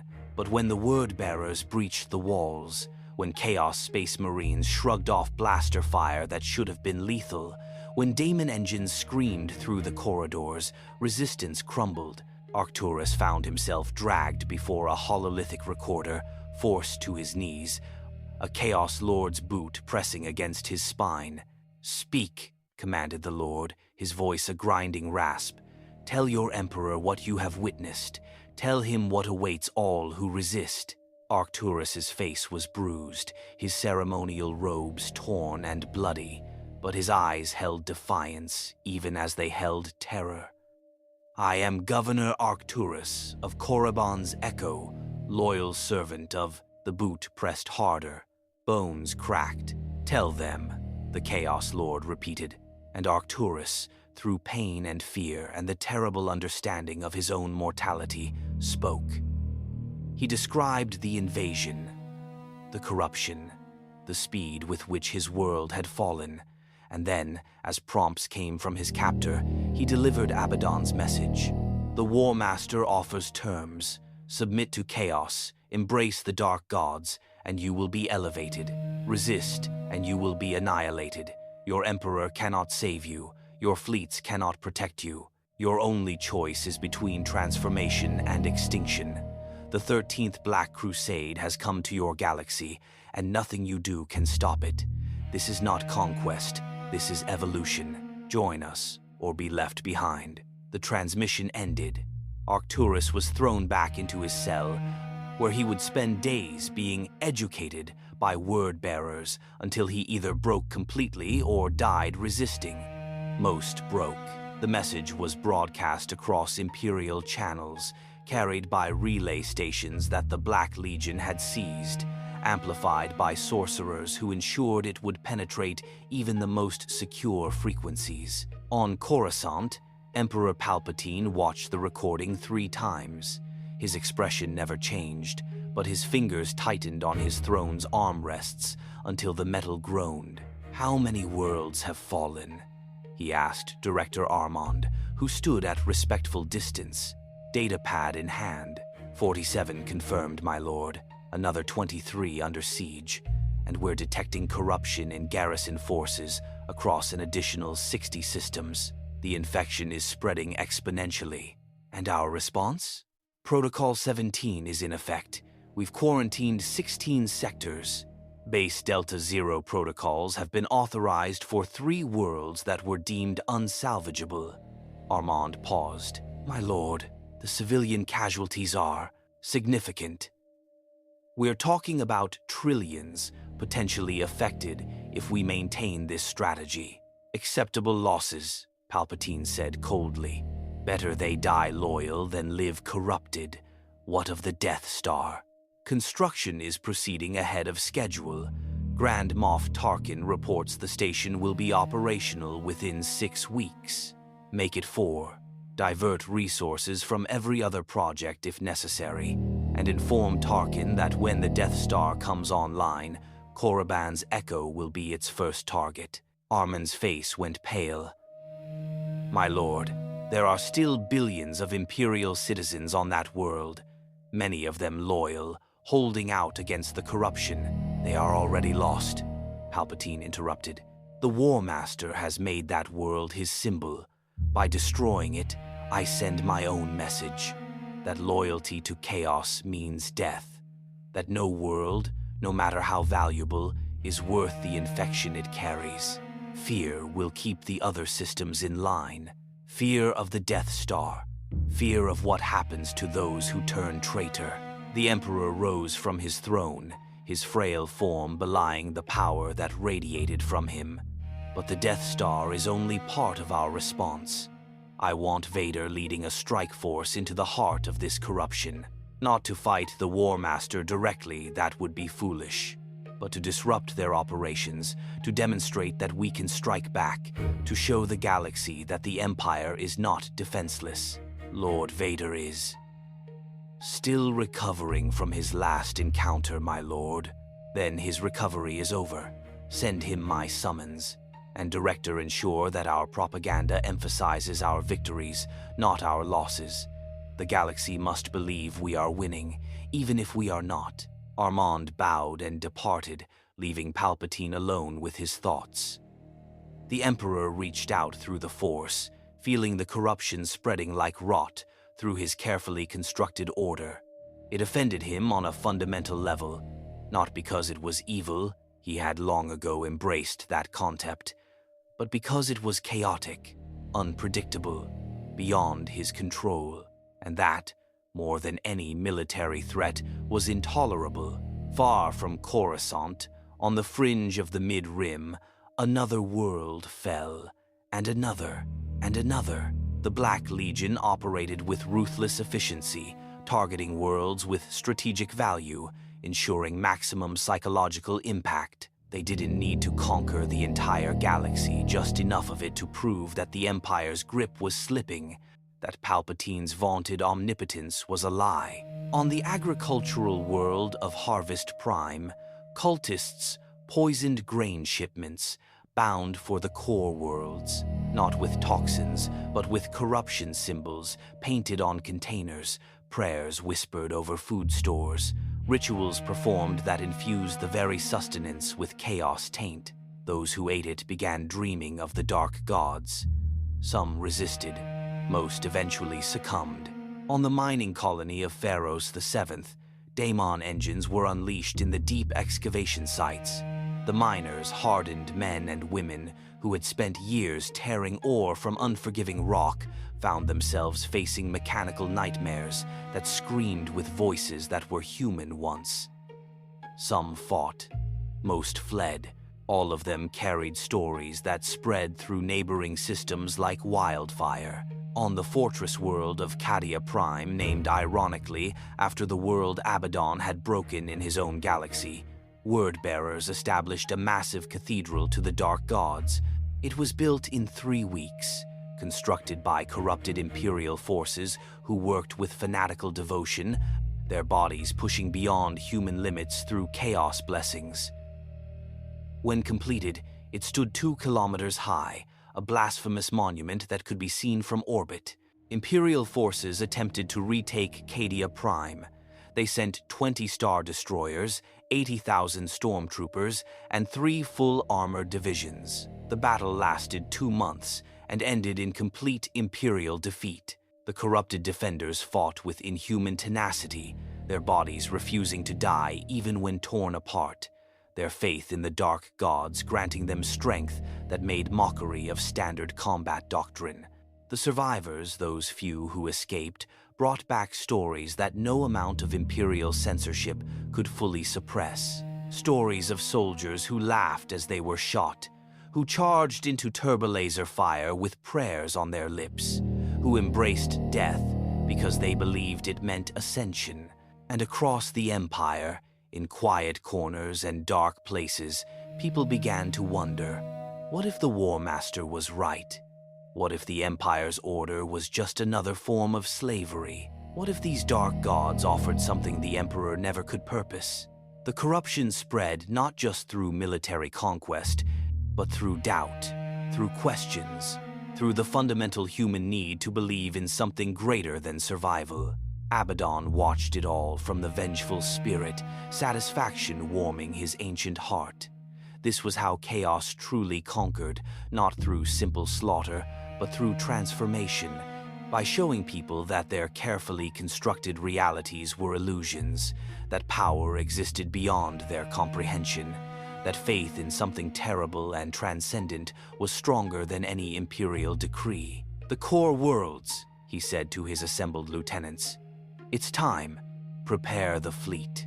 We strike at the heart of this empire, and we show their emperor that his throne is built on foundations of sand."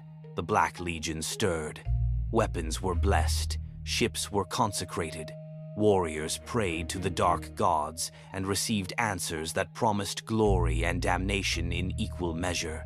The 13th Black Crusade was about to reach its climax, and the galaxy would never be the same. The space above Coruscant had never seen such a fleet. 600 Imperial Star Destroyers formed defensive pickets around the throne world, supported by thousands of smaller vessels, orbital defense platforms that bristled with weapons, and the Death Star itself, incomplete but operational, its super laser capable of incinerating planets hanging in space like a mechanical moon. Emperor Palpatine stood in his throne room, eyes closed, reaching through the Force with an intensity that made the very air shimmer. He could feel them coming, feel the wound in reality tearing wider, feel the presence of something vast and ancient pushing its way into his galaxy like a fist through rotted fabric. "My lord," Grand Moff Tarkin's hologram appeared. Long-range sensors are detecting massive gravimetric distortions at the system's edge. "Whatever's coming, it's bigger than anything we've prepared for." "I know." Palpatine's voice was calm, almost anticipatory. "Let them come. Every ship, every warrior, every corrupted soul. Today, we end this invasion. Today, I show this War Master what true power looks like." The wound opened. The vengeful spirit emerged first, its 8 kilometers of corrupted glory eclipsing entire defense stations. Behind it came the full might of the Black Legion's 60 capital ships, each one a cathedral of war, each one bearing warriors who had fought for 10 millennia, and still they came. Daemon engines that shouldn't exist in real space. Corrupted Imperial vessels, their hulls transformed by chaos blessings. Word-bearer battle barges that pulsed with unholy light. The fleet that materialized above Coruscant was smaller than the Imperial Defense Force, but it radiated power that made sensor operators weep at their stations, that caused hardened veterans to question reality itself. "All ships," commanded Admiral Thrawn from his Star Destroyer, the Chimera. "Open fire. Show them the price of invading the Emperor's throne world." The sky erupted in emerald and crimson. 600 Star Destroyers spoke as one, their combined firepower sufficient to sterilize continents. Turbolasers converged on the vengeful spirit from every angle, ion cannons discharged. Concussion missiles streaked through the void by the thousands. The Black Legion fleet absorbed the assault with contemptuous ease. Void shields flickered, held, and regenerated. Where damage penetrated, it was superficial, a testament to armor forged in the fires of the Horus Heresy, blessed by dark mechanicum rituals that predated this galaxy's recorded history. And then, the Black Legion returned fire. What followed was not a battle. It was an education in the nature of warfare between civilizations separated by technological epochs. Lance batteries unleashed streams of reality-breaking energy. Imperial shields didn't just fail, they unraveled. The laws of physics that governed them, simply rejected by weapons that drew power from the warp itself. Star destroyers that had weathered rebel assaults for decades died in seconds, their hulls transforming into substances that screamed as they dissolved. Macro cannons fired shells the size of corvettes. When they impacted, they didn't explode, they imploded, creating gravitational anomalies that crushed everything within 500 meters into compressed singularities before dissipating. Demon engines launched from the Chaos Fleet, shrieking through space with velocity that defied their mass.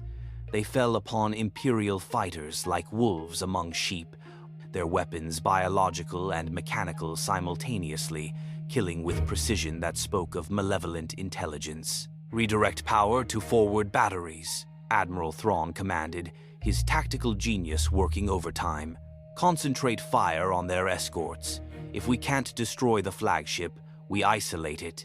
The Imperial fleet adapted, focusing fire, using its numerical superiority to swarm individual targets. They succeeded in destroying 3 Black Legion cruisers, victories purchased at the cost of 30 Star Destroyers and thousands of lives.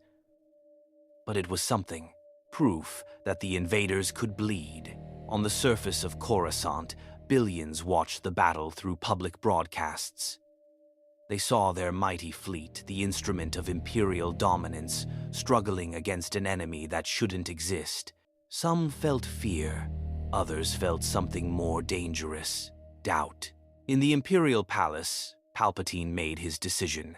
"Tarkin," he spoke into the comm, "deploy the Death Star, target the vengeful spirit, full power.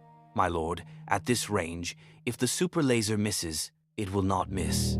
Fire." The Death Star's primary weapon had never been used on a starship.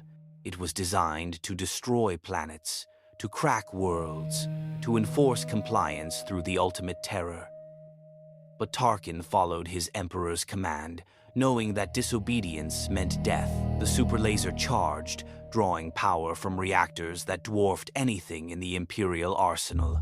The weapon's focusing dish glowed with accumulated energy, visible even from the planet's surface, a green star of annihilation preparing to speak. Aboard the vengeful spirit, Zarafistan's sensors screamed warnings. "War Master, they're targeting us with a weapon of unprecedented..." "I see it." Abaddon's voice was eerily calm. He had faced exterminatus weapons before, had watched worlds die under bombardment from Imperium warships. This Death Star was larger, certainly, more powerful, but fundamentally, it was just another gun. "Sorcerers," he commanded. "Full shield resonance. Channel the warp. Show them what happens when they bring physics to a metaphysics fight." The word-bearer sorcerers aboard the vengeful spirit began their chant.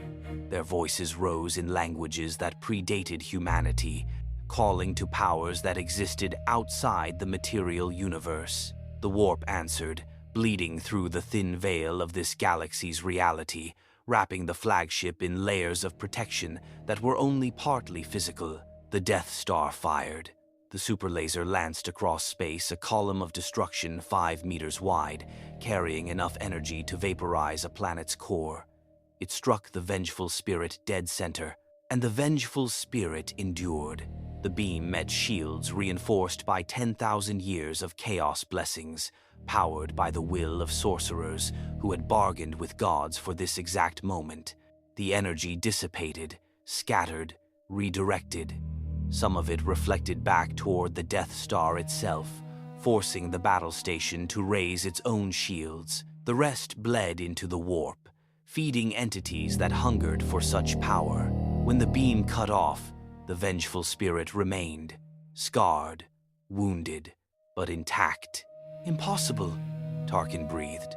"Nothing is impossible when the dark gods will it," Abaddon replied, his words carried across every Imperial frequency by chaos sorcery. "You build weapons, we build faith. And faith, emperor of this weak galaxy, will always triumph over technology." He turned to his officers. "Prepare for planetfall. I will face their emperor personally, and when I am done, Coruscant will be the jewel in Chaos's crown." Thunderhawks launched, their trajectory aimed at the Imperial Palace. Chaos Space Marines prepared for war, checking their bolters, blessing their blades, praying to gods that answered with promises of blood and glory. Palpatine felt them coming, felt the War Master's presence growing larger, more terrible, more real as he descended through atmosphere. The Emperor rose from his throne, lightning crackling between his fingertips. "Vader," he spoke into the Force itself, summoning his apprentice. "Come to me. The War Master arrives, and I would have you witness his defeat." Darth Vader emerged from the shadows, his breathing mechanical, his presence a black hole of controlled fury.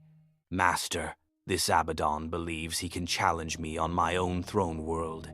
He believes his chaos is superior to the dark side I have mastered." Palpatine's yellow eyes gleamed with anticipation. "Let us show him the error of his ways." The Thunderhawk crashed through the palace's upper levels, its hull shrugging off defensive fire. Chaos Space Marines disgorged, their boots crushing marble floors that had never known combat. They moved through corridors with military precision, killing royal guards who fought with suicidal bravery, advancing inexorably toward the throne room. And at their head walked Abaddon the Despoiler, the talon of Horus crackling with barely contained power, Draknien singing its song of endings. The throne room doors, reinforced durasteel 10 meters thick, exploded inward, not from explosives, but from Abaddon's will, his power, his refusal to be denied. He entered to find Palpatine waiting, the Emperor standing before his throne, frail and ancient and radiating power that made the air itself burn. So, Palpatine's voice was soft, conversational. "The invader finally arrives. I must admit, War Master, you've been more troublesome than most who challenge my rule. Rebels, Jedi, pretenders to power, all have fallen. All have learned that the dark side, properly mastered, is absolute." Abaddon stopped 10 meters away, his massive form dwarfing even Vader. "You mistake me for your other enemies, Emperor. I am not here to overthrow you. I am here to show you that your power is a pale shadow of what exists beyond your understanding." "Then show me." Palpatine extended his hands. "Show me this chaos you serve. Let us see if it can stand against 10,000 years of Sith knowledge." Force lightning erupted from the Emperor's fingertips, not the measured punishment he used on subordinates, but the full fury of a Sith Lord who had spent decades perfecting his craft. The lightning was pure hatred given form, power drawn from the dark side, and focused with precision that only a master could achieve. It struck Abaddon full in the chest. The War Master grunted, his armor smoking, ceramite cracking under the assault.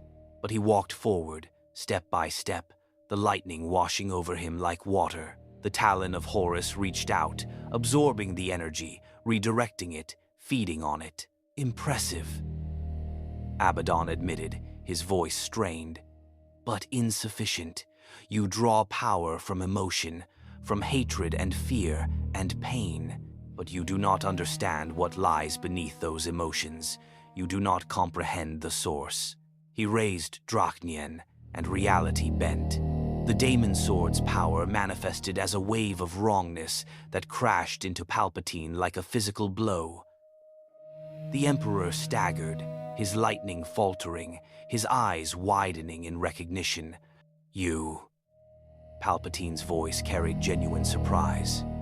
"You wield something that predates the Force itself, something that exists in the spaces between." "Yes." Abaddon smiled grimly. "Now you begin to understand. The Force is a tool. The warp is the forge. And I have spent 10,000 years learning to shape both."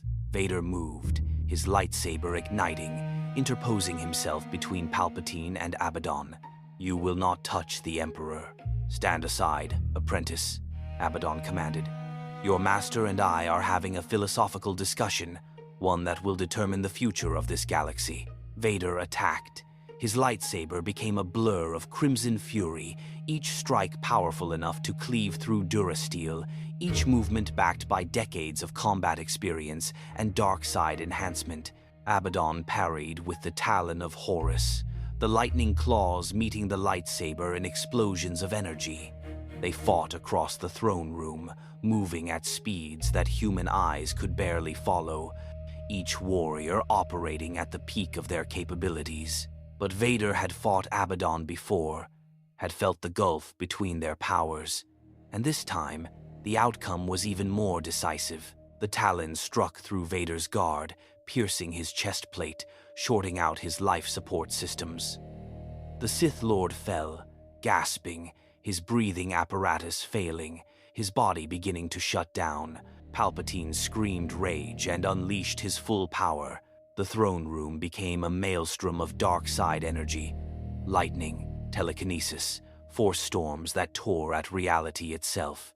The Emperor drew on reserves he had been building for decades, channeling power that made him a nexus of darkness in the Force.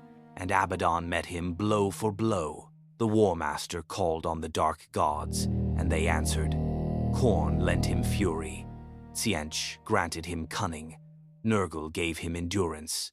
Slanesh offered perfection. The blessings combined, creating a warrior who transcended mortality, who wielded chaos itself as weapon and shield.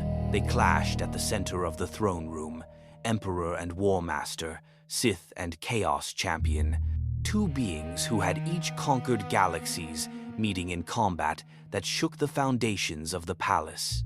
The battle raged for hours or seconds, time becoming meaningless under the weight of powers that rewrote reality. And slowly, inevitably, Palpatine began to falter, not from weakness, not from lack of skill, but from fundamental limitation. The dark side, for all its power, was still bound by the laws of the Force, still constrained by the physics of this galaxy. Chaos was not. Abaddon's blade, Drachnian, finally found its mark, cutting through the Emperor's defenses, biting into his withered flesh. Palpatine gasped, his power disrupted, his focus shattered. The War Master stood over him, breathing heavily, his armor cracked and smoking, his body wounded but unbroken. "You fought well, Emperor," Abaddon said, genuine respect in his voice. "Better than most who have faced me, but you are a king ruling a single galaxy. I serve gods who span realities. There was only ever one outcome." He raised Drachnian for the killing blow, and Palpatine, through pain and defeat, smiled. "Kill me," the Emperor rasped. "Make me a martyr. Give my empire a rallying point. Give them a reason to resist you forever. You'll have won the battle, War Master, but you'll lose the war." Abaddon paused, the blade hovering, and in that moment of hesitation, he realized the trap. The Emperor was right.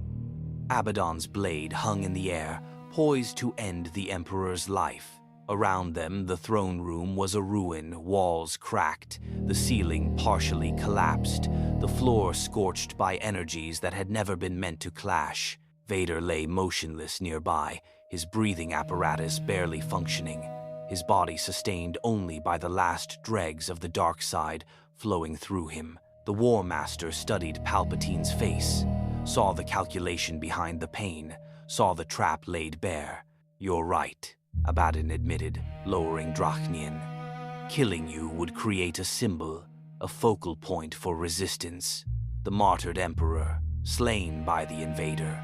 Your propaganda machine would turn you into a legend, and legends are harder to kill than men." He sheathed the daemon blade and instead extended his hand the Talon of Horus, still crackling with residual energy.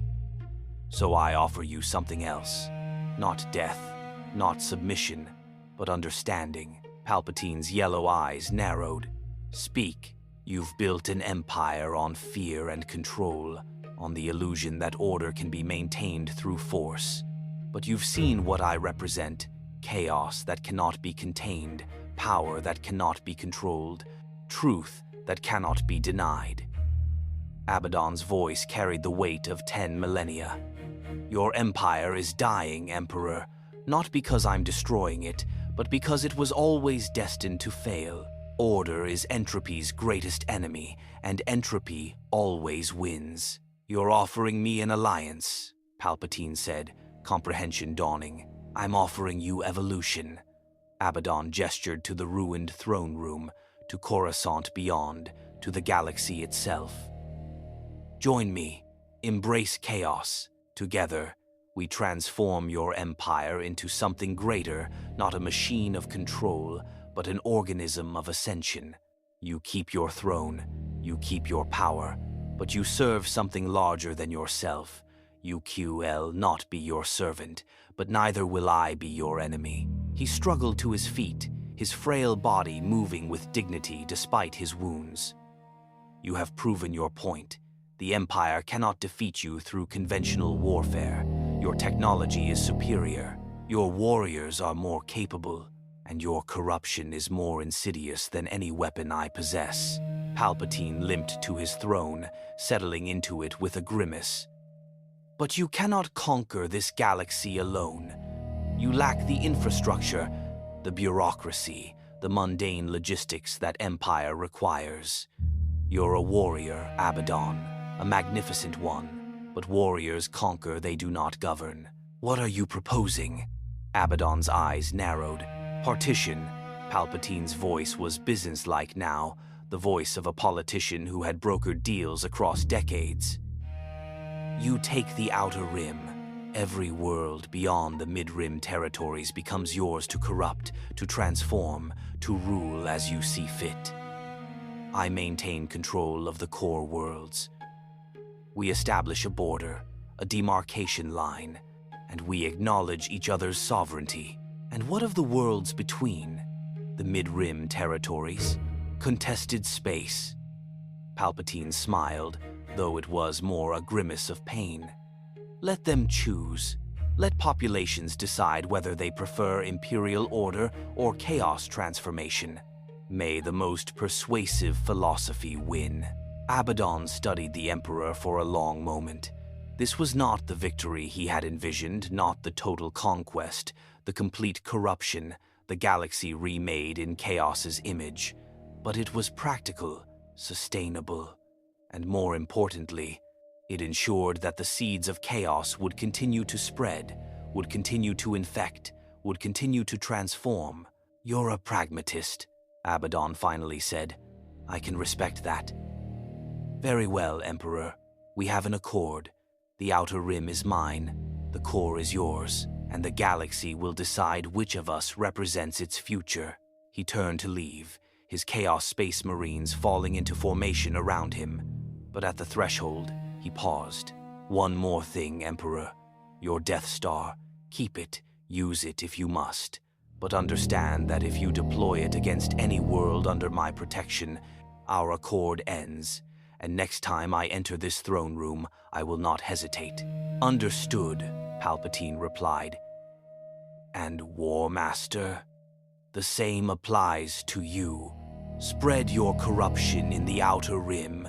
Preach your dark gospel. But if your word-bearers are found in the core worlds, if your agents attempt to subvert my populations, then we return to war. Abaddon nodded once and departed, his warriors following. The sound of their armored boots echoed through the palace until silence returned. Palpatine sat alone on his throne, reaching out through the Force to assess the damage. Vader still lived barely. The palace was in ruins. The fleet above had lost 300 Star Destroyers, and most critically, half the Outer Rim was now effectively independent, controlled by a force that his empire could not dislodge. But he had survived, had negotiated, had ensured that the core worlds, the heart of his power, remained intact. Grand Moff Tarkin, he spoke into his comm. Recall all forces from the Outer Rim territories. Effective immediately, we establish a defensive perimeter at the Mid-Rim border. Any ship attempting to cross from chaos-held space is to be destroyed without warning. My lord, that will mean abandoning billions of Imperial citizens. They made their choice when they embraced corruption, Palpatine interrupted coldly. Now they live with the consequences. Focus our resources on what we can hold, fortify the core, and begin construction on 12 more Death Stars. If this is to be a Cold War, then I will ensure we maintain technological superiority. Across the galaxy, the new reality settled like ash after a firestorm. In the Outer Rim, chaos reigned. Worlds that had fallen to corruption now stood openly as bastions of the Dark Gods. Abaddon established his capital on Korriban's Echo, transforming the once imperial hub into a fortress cathedral that rivaled anything in the Eye of Terror. Word-bearers spread through the territories, preaching their dark gospel, converting populations through a combination of persuasion and demonstration. But it was not universal conquest. Some worlds resisted. Some populations rejected chaos entirely, choosing to stand alone rather than submit to either emperor or war master. These independent systems formed their own coalitions, their own defense pacts, creating a third power block that answered to neither Dark Lord. The Rebel Alliance, such as it still existed, found itself in a strange position. Their enemy, the Empire, had been wounded but not destroyed, and a new power had emerged that was arguably worse. Mon Mothma and her council debated for weeks before reaching a decision. Alliance with the Empire against chaos, while maintaining their long-term goal of democracy. Strange bedfellows in a galaxy that had become infinitely more complicated. In the Mid-Rim, the border worlds became battlegrounds not of open warfare, but of ideology. Imperial propaganda clashed with chaos preaching. Planetary governments found themselves choosing sides, or trying desperately to remain neutral. Some systems changed hands multiple times, populations swaying between the promise of order and the allure of transformation. Darth Vader recovered slowly, his body rebuilt once again, his armor upgraded, his hatred refined into something colder and more focused. He did not speak of his defeat at Abaddon's hands, but it haunted him, drove him, made him train harder, study deeper, reach further into the dark side's depths. One day, he swore silently he would face the War Master again, and next time, the outcome would be different. The Death Star program expanded. Within 5 years, 8 of the massive battle stations were operational, stationed throughout the core worlds as both deterrent and demonstration. Palpatine used them sparingly, destroying only 3 worlds that had openly embraced chaos and attempted to spread corruption into Imperial space. Each destruction was broadcast across every Imperial channel, a reminder of what awaited traitors. But the Death Stars could not stop ideas, could not prevent the whispers that spread through Imperial ranks, could not eliminate the fundamental question that chaos had planted in millions of minds. What if there was more to existence than survival and obedience? Abaddon, for his part, did not rest. He continued the 13th Black Crusade, but on a different scale.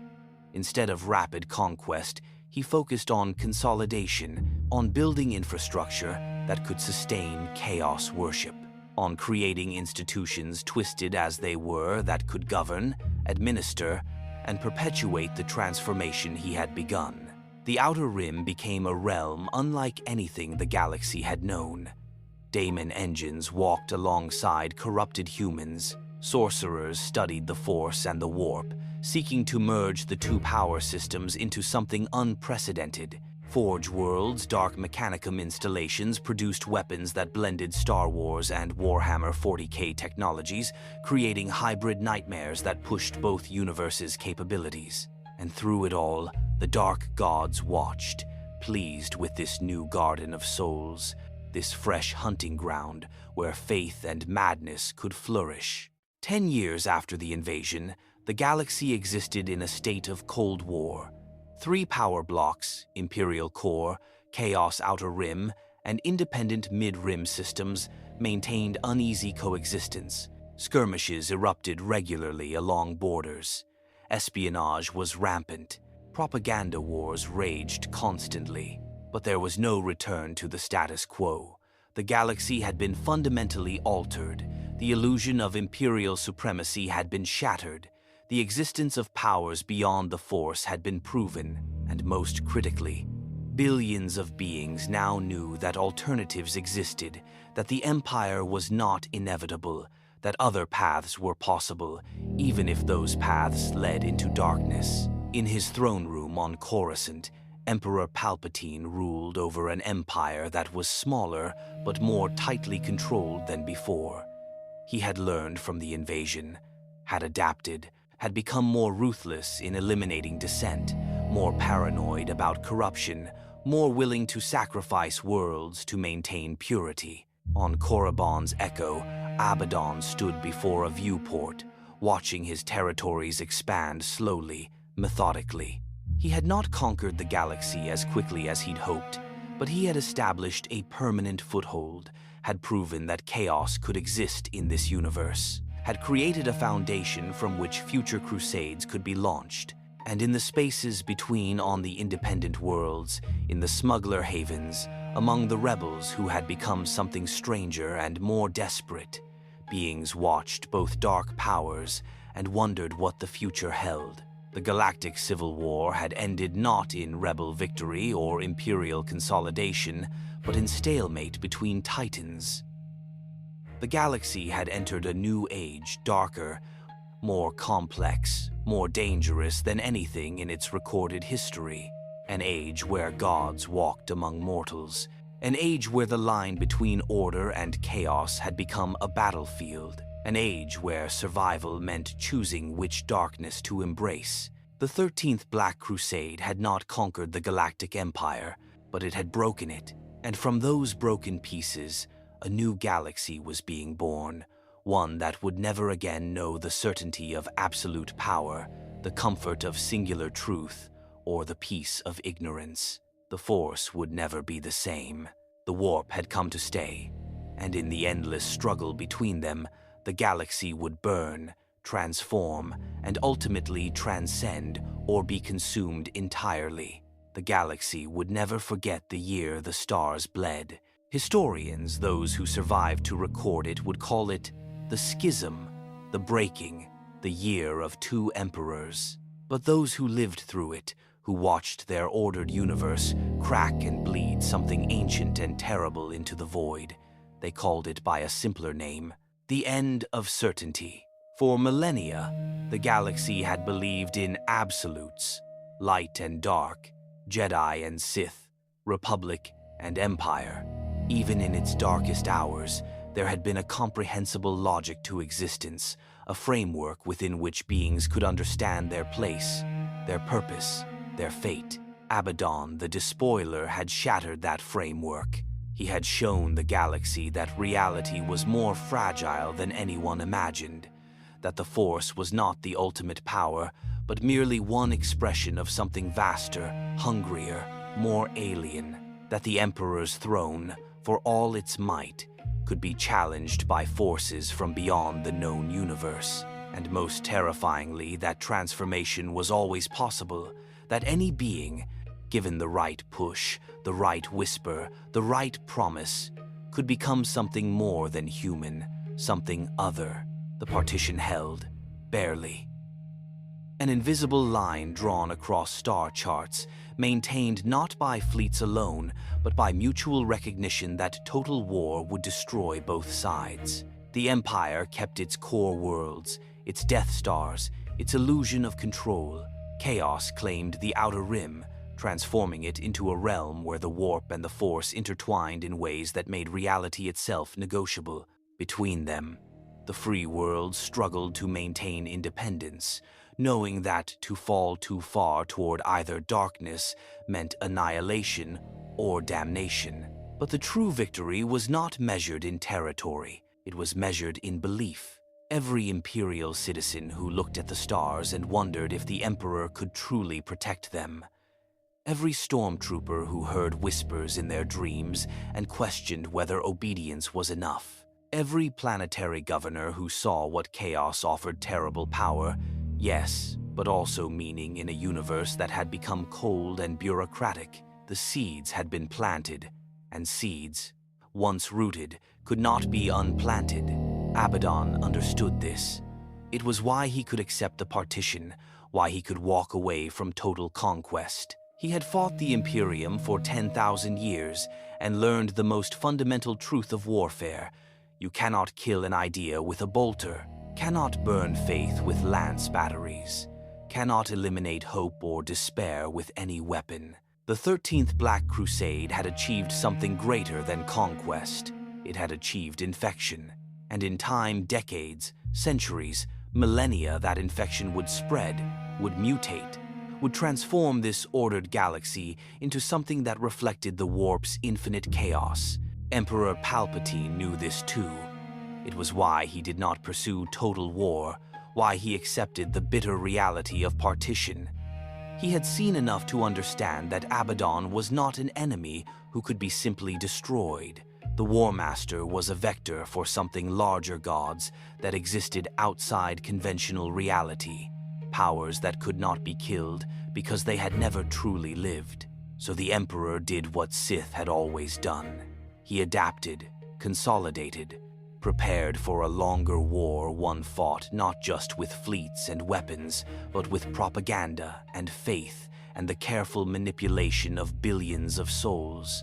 If chaos spread through belief, then belief could be weaponized against it. In the end, both Dark Lords had won, and both had lost. The galaxy between them would never know peace again, but perhaps it had never truly known peace, only the illusion of it, maintained by ignorance of what lurked beyond the veil. Now the veil was torn. Now the galaxy knew, and knowing changed everything. Somewhere in the outer rim, on a world that had embraced chaos completely, a child was born bearing marks that no human should possess. The parents looked upon their transformed offspring not with horror, but with pride. Their child was blessed, chosen, different. Somewhere in the core worlds, a Sith Inquisitor studied reports of the warp, seeking to understand it, to weaponize it, to bend it to the Empire's purposes. The dark side and chaos were not so different, he reasoned. Perhaps they could be merged, controlled, perfected.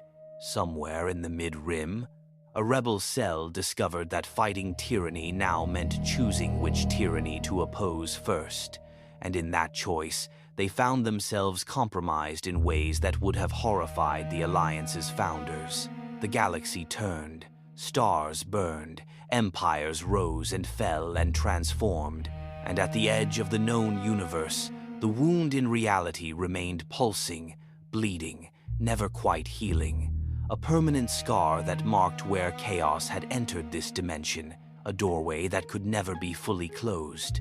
Through it, sometimes, came whispers, promises, visions of what could be, if only one was willing to surrender what they were.